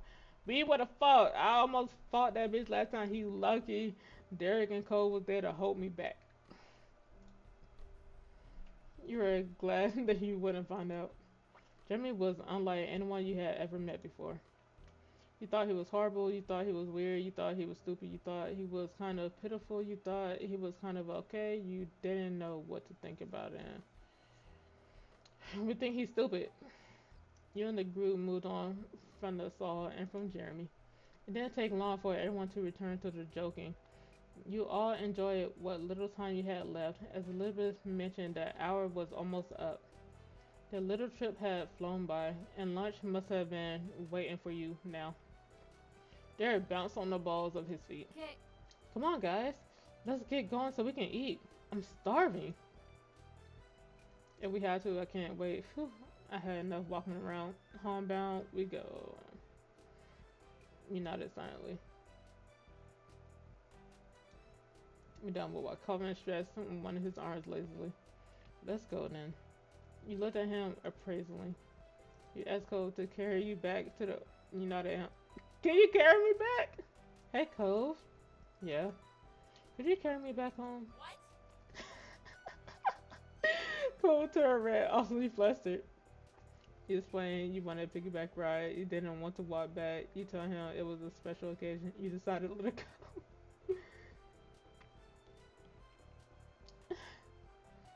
I want a piggyback ride. I want a piggyback ride, and you're the only one big enough to give me one. Cole sighed and shook his head. Elizabeth and Derek became a chorus of laughter. Come on, Cole. It'll be fine. Alright. Girl, if we good enough, we could sneak a kiss on the cheek or something. But then he might fall. Cole stepped over to you. He looked like he couldn't believe what he was doing. Your lips curved into a large smile. Oh, yeah. Thanks.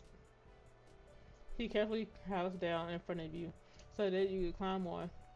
It wasn't hard to hop on. He slipped his arms under your legs and did his best to lift you. It was wobbly, but he managed to stand all the way up. Elizabeth watched with a smirk on her face while Derek laughed even harder. It was fair to say that your antics were entertaining. You were glad Cole went with it. Cole carried you home, but he seemed pretty bashful about the situation.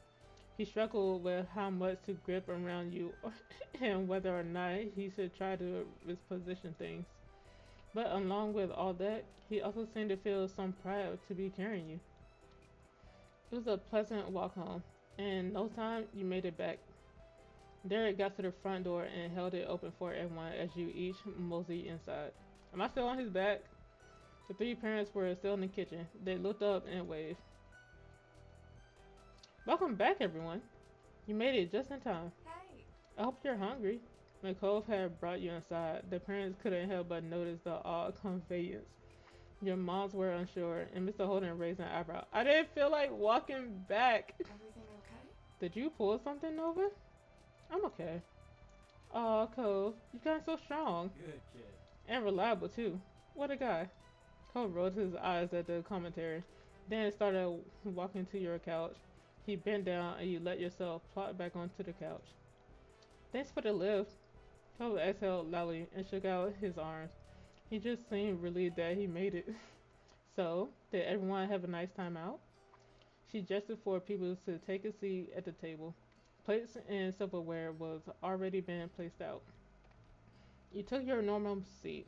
Elizabeth sat across from you, and Derek took the seat to your left. Cole sat on your right. But he blushed a little and began fidgeting with his silverware. His dad was the first to pick up on his extra awkwardness, but your moms weren't far behind. The parents shared looks at Cole's reaction. It seemed that he was struggling with how to act normal around his dad or your parents, or both, after what happened between the two of you upstairs. Yeah. Oh yeah, We had a great time. It was fine. Cole shrugged, not wanting to say more than that.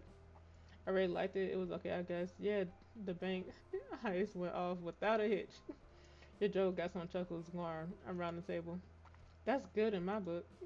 Casually, Mr. Holden sat in an empty seat across from Cole. He smiled at you and all the other kids. Mom set down a platter full of water glasses on the table. She looked down at the gathering. It's a good thing we have 8 chairs. I can't remember the last time we've had a group this big over for a meal. Can you pass the drinks down to the other side? Make sure you all get one. Sure. Those close to the club obliged and started offering waters around. As you passed Cove his drink, your hands touched. Cove froze. You had already let go, not yet realizing that he was too distracted to function in that moment. Did you spill the water? The glass fell down to the table, landing with a sharp clatter of the glass on wood. Cole scooted his chair back with a restrained shout. Sorry. I'm sorry, I could get a towel or something. He looked around in a frantic panic, as if an object to soak up the water would magically appear if he turned his head fast enough. His dad bit his lip in worry, raising from his own seat. Well, Cole, what's going on? You've been a little out of it today. The something happened. I swear to God, we ain't saying nothing. Cole tense, frozen again. He stared at the water on the tabletop, as if he wanted to sink into it. He spoke up to cover Cove. You blanked at anything he could that could be said. You meant that what happened between the two of you, they had to find out somehow. You accidentally blurred out. Oh, neither of these. We are holding it in. Spoke up to cover him. If something did happen, you should wait for Cole to want to talk about it. Trying to make him say things in front of everybody wouldn't be great. Mr. Holden nodded slowly.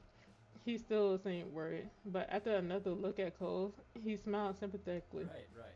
Well said, Nova. I'm here when you're ready, son. Of course. Cole breathed a sigh of relief and shot you an apologetic look. You shot him a covert thumbs up. As everything got set up, Mom chided Elizabeth to take her elbows off the table. Now. And you shouldn't slouch. She pointed to Mr. Holden, who was leaning forward with both arms on the table. Oops. Mr. Holden seemed unsure about all the sudden attention and carefully rearranged his posture to something suitable for a fancy dinner. He smiled sheepishly at Ma. Elizabeth rolled her eyes, and Ma gave a level look at her. You shouldn't be impolite to a guest in the house either. Elizabeth groaned, long and long suffering. Ma giggled, and Mr. Holden chuckled. Not bad.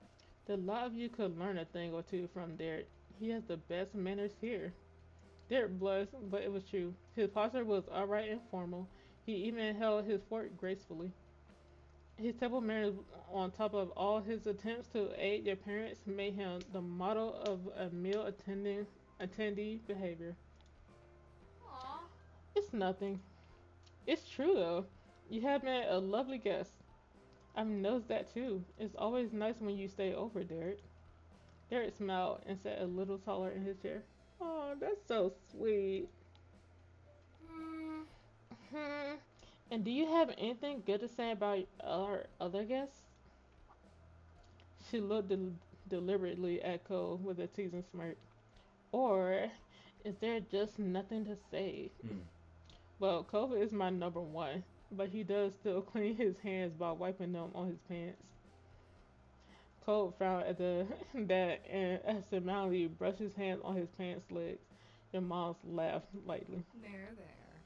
Elizabeth, you should know, after all these years, Cole is hardly a guest anymore. Cole smiled awkwardly. Thanks. Manners, manners. Who cares? I don't think it's a big of a deal.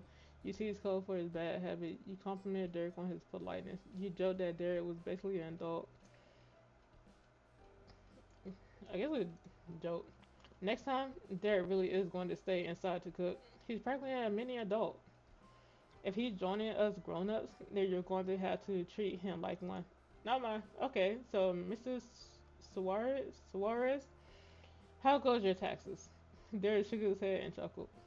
Everyone ate their meal together and continued to hang out for the afternoon. After the food, you and the other played a couple of games and talked about plans for upcoming year. The time passed by quickly, and soon it was time to part ways.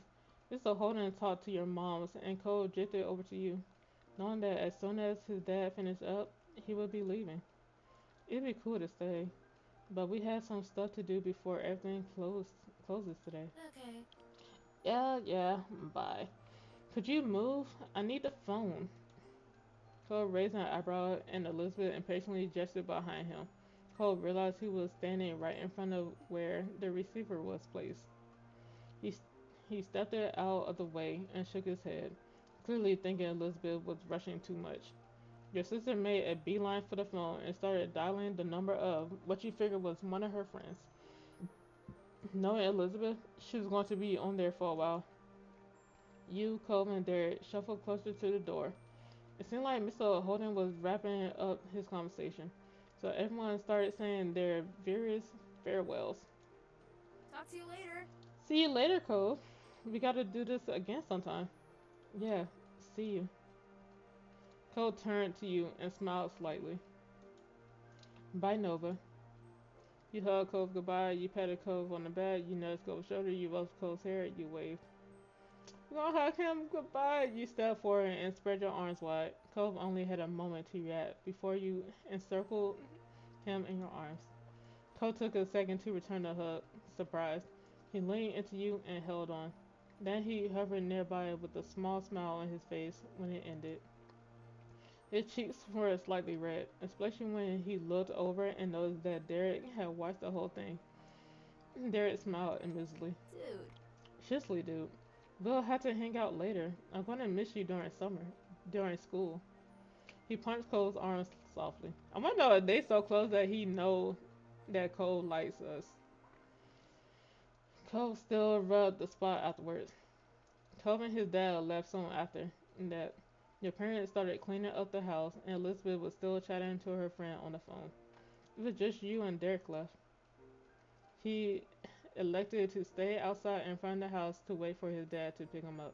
You decided to keep your guest company, although he was originally Cole's visitor. A light summer breeze blew through your hair, and Derek shifted his weight from foot to foot. Thanks for waiting with me. He kicked at the ground distractedly. Well, That's still gonna be a while, so do you want to go for a walk? Sure, I don't mind. The two of you walked down the street again, just wandering without a distance plan. It was quite a stroll, too quiet for Derek being the company. You turned to him when you had noticed that he wasn't saying a word. That was unusual. Derek always had something he could chat about. You weren't sure if you should ask about it. Somehow you ended up at the old park near the beach. You glanced over to Derek once more, still expecting him to say something any second now. However, nothing came from him. In fact, now you noticed a frown creeping on his face. Derek smiled when he realized you were watching. At least his mouth was turned up. There wasn't anything that really felt happy in the expression. He turned away. The smile fell off his. What if he said he liked us? His eyes started. His eyes stared intently at the ground, and you raised an eyebrow. Is everything okay? If you want to talk about something, I'm here. Derek, what's going on? You kept quiet. Is everything okay? I'm a little sad. It just, with school starting back up again, it's going to be harder to visit. I'm going to have homework and clubs and practices and everything else. sucks. It really sucks we go to different schools. His face screwed up and his fists were closed tightly together. This was really concerning him. What if we don't have time? You channeled some optimism into the conversation and you shared those worries. Optimism. We'll make time. We can talk over the phone and have plans for the weekends. It'll be okay. Derek looked up at the sky. It was orange and purple with little wisps of clouds scattered around. A plane flew high with a jet stream trailing behind it. Then he turned to the ground again. Derek's face was tilted far enough down that it was harder to read his expression. Hey Nova, I actually wanted to talk to you about something, if you don't mind. There was a pause, and you waited for him to finish his thought. Sorry. I was just kind of wondering, do you like guys at all? Like, would you ever want to be with someone who was a boy? Sorry, that's weird to ask. I'm already with somebody. I could be with a guy. Maybe, I don't know. You didn't answer him. I kind of don't want to talk about that. I could be with a guy. Okay, then. Please, for the love of Jesus, don't be what I think it is. He hesitated before finishing his question. So, So, what I mean is, just, is there any guy you think is kind of cool that you like around here? Not at school or anything like that? He ducks his head for no, it is. It is when I think no. He ducked his head further. You already knew the answer. You had confronted that very topic this afternoon. Well, I like Cole. I don't really want to say that. Uh, uh, uh. Oh my god, I hate this game so much. Oh, I hate this game. What am I supposed to say? Well, I like Cole. I don't really want to say that.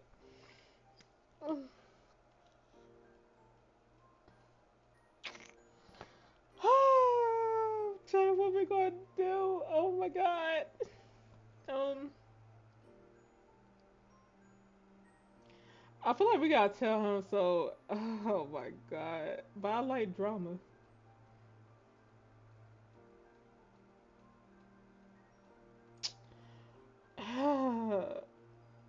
If I'm gonna get drama with either one I put,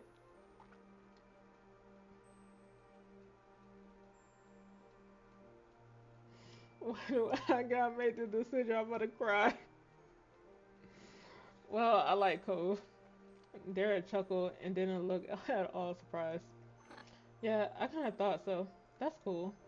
I really hope things work out. Thanks for answering my random question. He shot you a thumbs up. Oh my god, is he gonna cry in the car? I hope we'll always be friends, no matter what.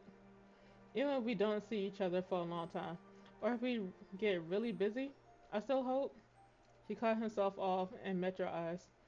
There was something serious to him. Sincerely worried that you would fall out of friendship. Also, too, I want us to be friends forever. We're always going to be friends. I don't know what's coming. You're not selling. We're always going to be friends. Derek smiled, mostly to himself. He sounded a little more like usual. Then for sure, we have to make the most of next year, then the year after that, and then the year after that. He rambled on for a while about things. uh, We'll just make the most of every year. Right? You smiled and felt like your friendship was still strong.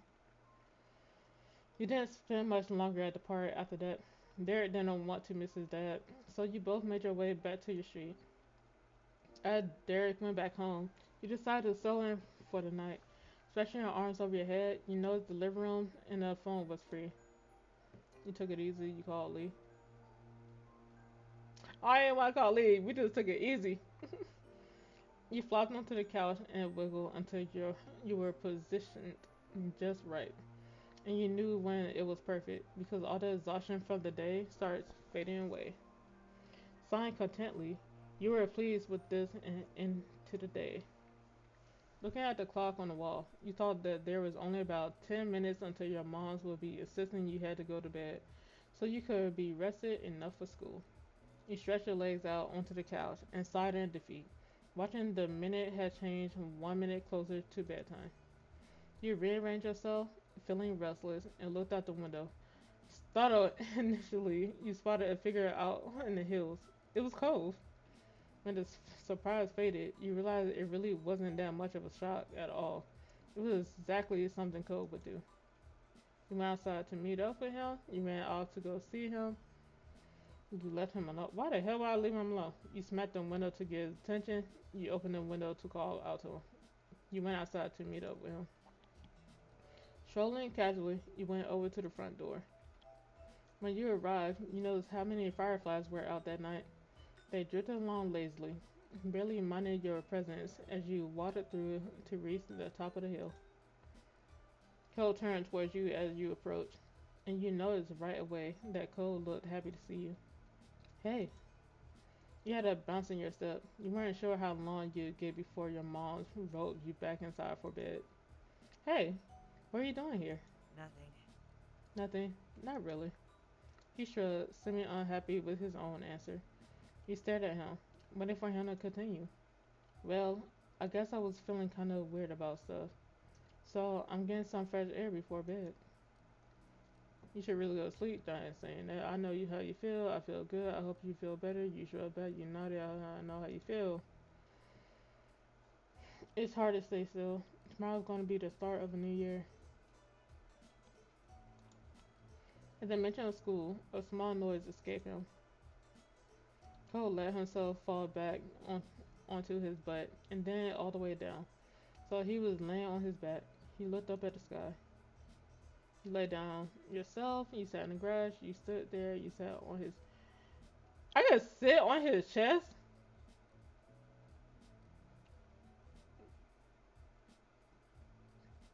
This game. This game has no boundaries. I am shooketh.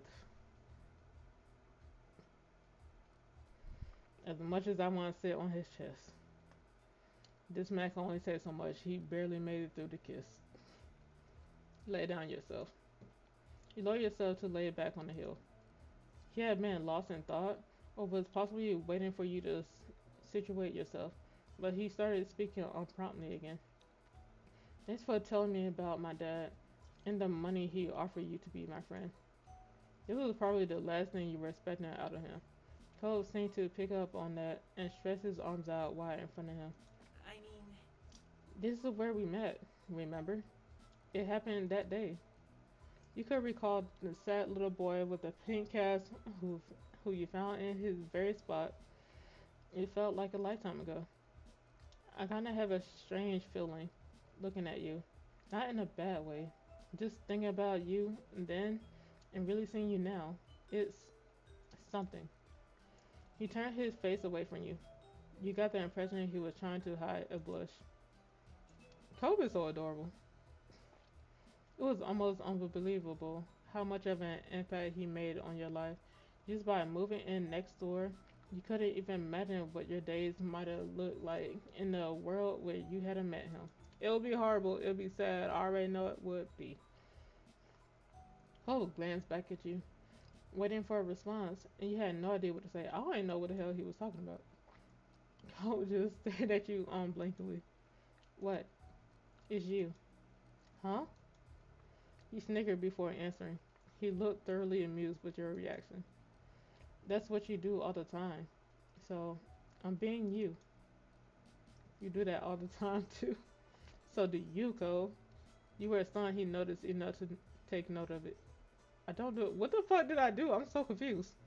I don't do it that much. Not being able to argue with his assessment you accepted. You felt bashful about his joke. So do you, Cole. Really? Yes, always. Cole couldn't help but grin at that. Honestly, there weren't many people you could think of who could tease you about something like that. Returning his smile, you realized there was no denying that you two had been around each other for a long time.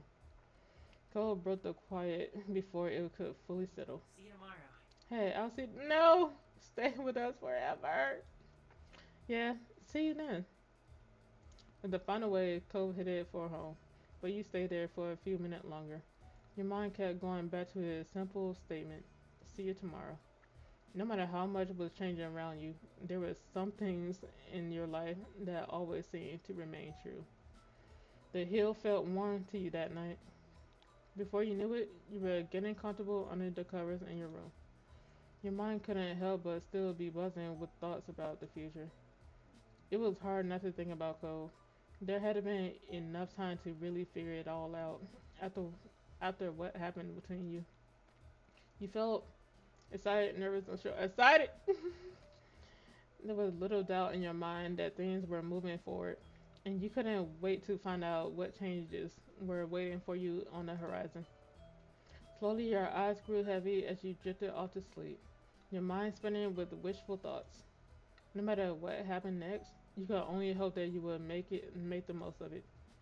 You were snarled in a dream when a noise from the outside world dropped. Oh, here comes to see us! Your eyes snapped open and noise happened. You just trying to forget it. You stumbled. You kept your eyes present. See, I'm a light sleeper, and then when I hear some shit, I'm like, what the fuck did I just hear? The light flutter continued. Now that you were more alert, you could distinguish it had tapping sound. Quiet, slow, but persistent. Each beat was light being poked. You couldn't ignore it.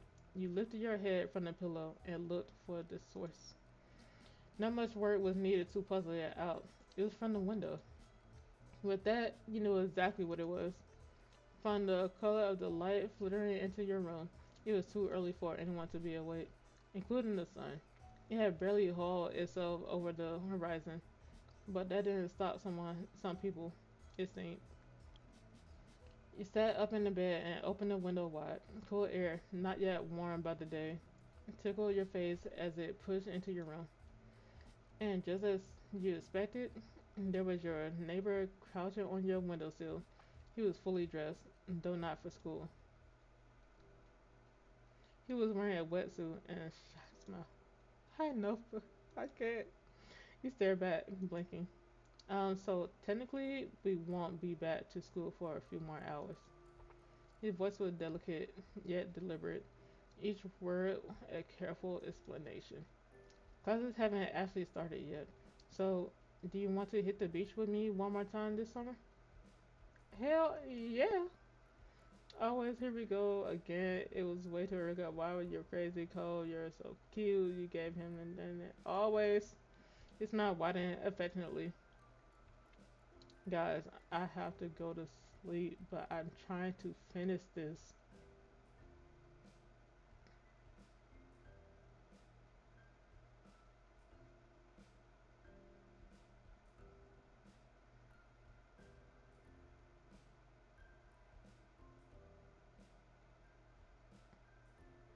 Mm.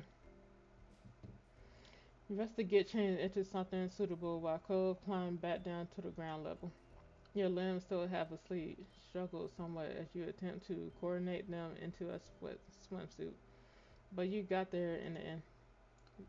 Soon you were tiptoeing out of your front door, clutching a towel. Cole was already there to greet you. Your eyes met.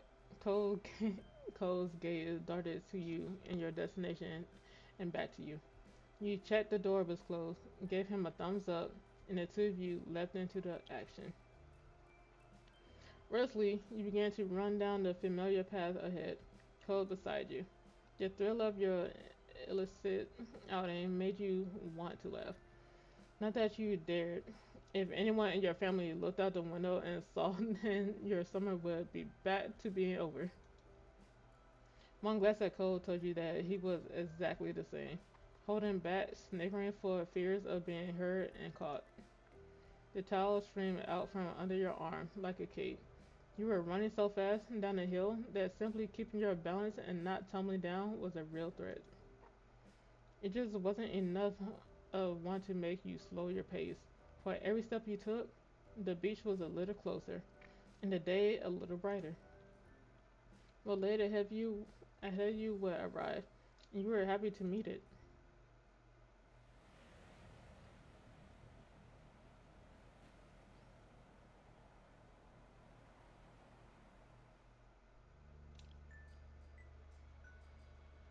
Ah,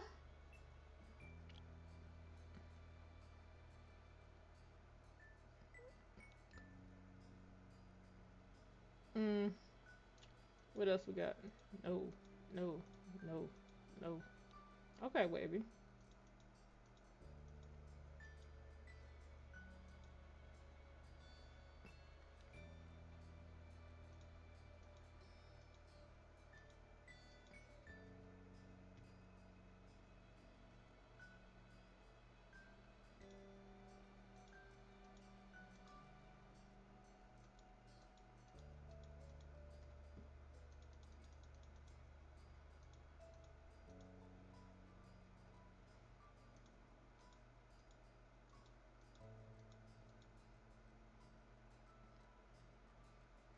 I hate the bangyans. Can I change the bangyans?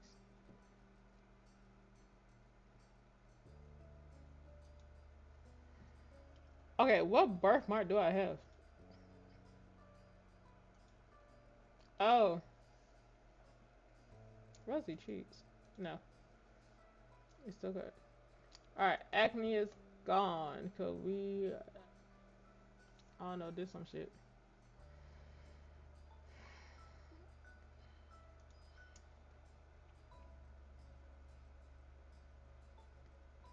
I hate that they give me option for this, but I can't fucking see it. Like, what's the whole point?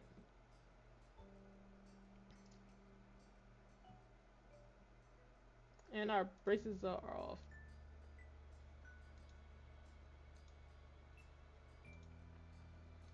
See, I can't even see the damn hat.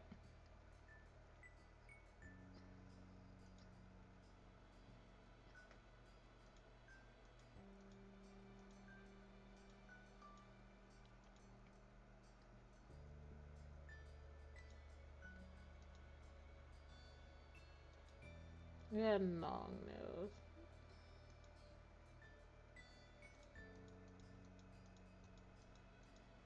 Ooh, black. Ooh, I can see it.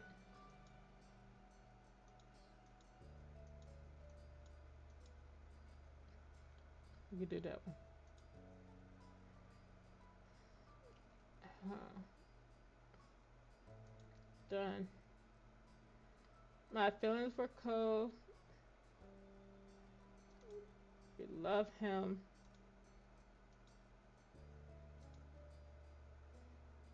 What's the difference between direct and relaxed?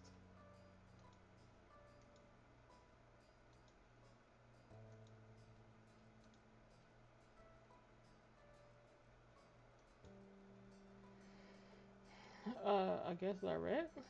And we love him. Whole customization, appearance.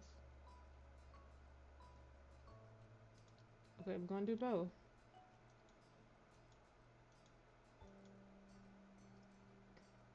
Okay, I guess. He's still gonna have his glasses.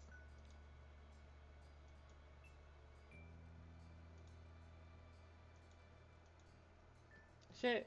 Hold up. Shit, even with that hairstyle, I can't even see the damn earring. What's the two? I guess we're gonna do one.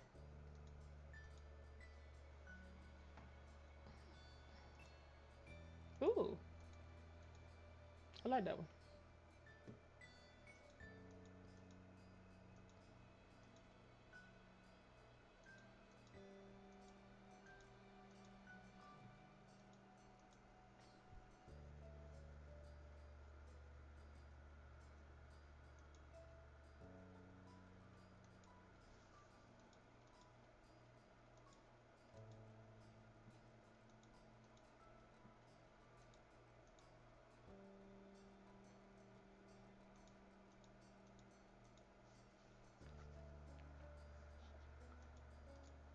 Oh, what happened to his other necklace?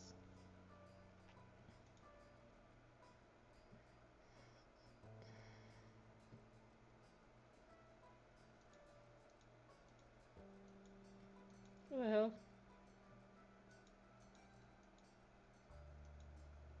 I guess so. Oh! Chat, cover your eyes. No.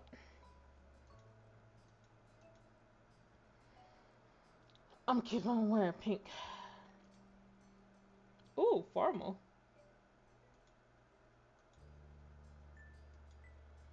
Put some a little slight color to you.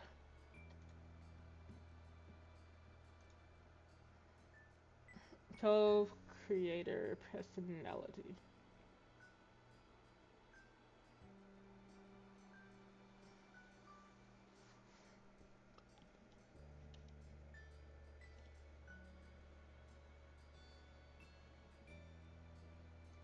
We can do a mixture. Still a little bit, he's growing. Since you're romantically interested in Cove and are old enough to start being physically affectionate more seriously, you can choose what initiative level he was throughout this step. Making sure the player experiences what they want is important in our life, but always putting your choice first can potentially make a relationship feel one sided. So we've added some flexibility in how it works out. Low initiative means that Code will occasionally ask to touch the MC, and in those situations, there will always be an opportunity to say yes or no. For example, he won't simply lean over and kiss the MC as a greeting or in an emotional moment. Every piece of physical interactions will be either initiated or approved by the other player beforehand. I like that. Middle initiative means there will be those certain times when code requests to touch the MC, many chances to initiate affection on your own, and also he will pretty regularly give affection automatically. One example would be giving an MC a kiss because he's happy or emotional or something else. In other situations, you can choose not to make the first move in order to give Cole the space to be the one to act afterwards. Overall, the love interest can get romantic, but the player's agency will take priority. High initiative includes everything middle does, but it also means that player agency will be reduced to a degree in favor of having Cove give physical affection even more frequently and with less prompting. Instead of all the major affecting given situations being led by a choice menu for you to decide on, some will instead be replaced by Cove acting automatically. This level is only recommended if you're very comfortable with physical affection and would prefer to simply see it happen rather than always holding the reins on it. However, this level is mostly relevant if Cole ends up as your official boyfriend at some point. Who else would I date? Situations where a high level initiative makes a difference tend to come up in scenes that are exclusive to being in a relationship. The parts that are also included in the middle initiative, which will be seeing whether you're dating or not. Once you pick your level, it can't be changed part way through a step. The choice only comes up at the very beginning of the story section. We hope you enjoy whichever initiative option you decide on. What initiative level would you like Cole to have for step 3?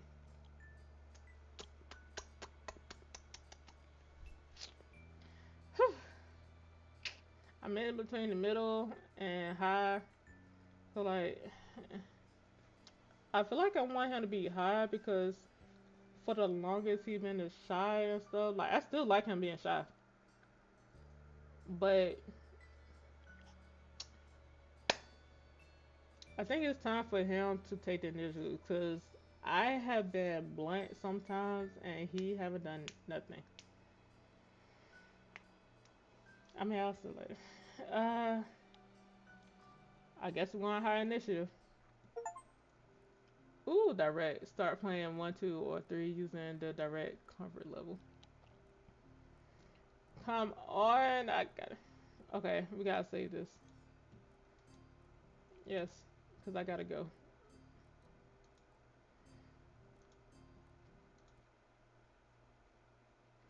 I'm so sorry, chat, that we have to end it like this, but I switched to every single one. But it was so fun. We gotta see Cole. We kids and we're dating. Oh, I can't wait. I love this game. I love it so much. It's my favorite game. We kiss Cole. Derek knows about us. We got a piggyback ride. Yes, he paid for us during Goldfish. Our family was together. Like I said, who's the other option? They keep saying whether you end up with him or not. Like, do you just be single the whole time, or is somebody else gonna come in between? Like, if somebody try to come in between, I love the drama. Just as long as it's not towards me. But hope y'all have a good night. I am about to hurry up and go the hell to sleep. I have to wake up early as hell. So, good night, Peck. See ya soon, maybe.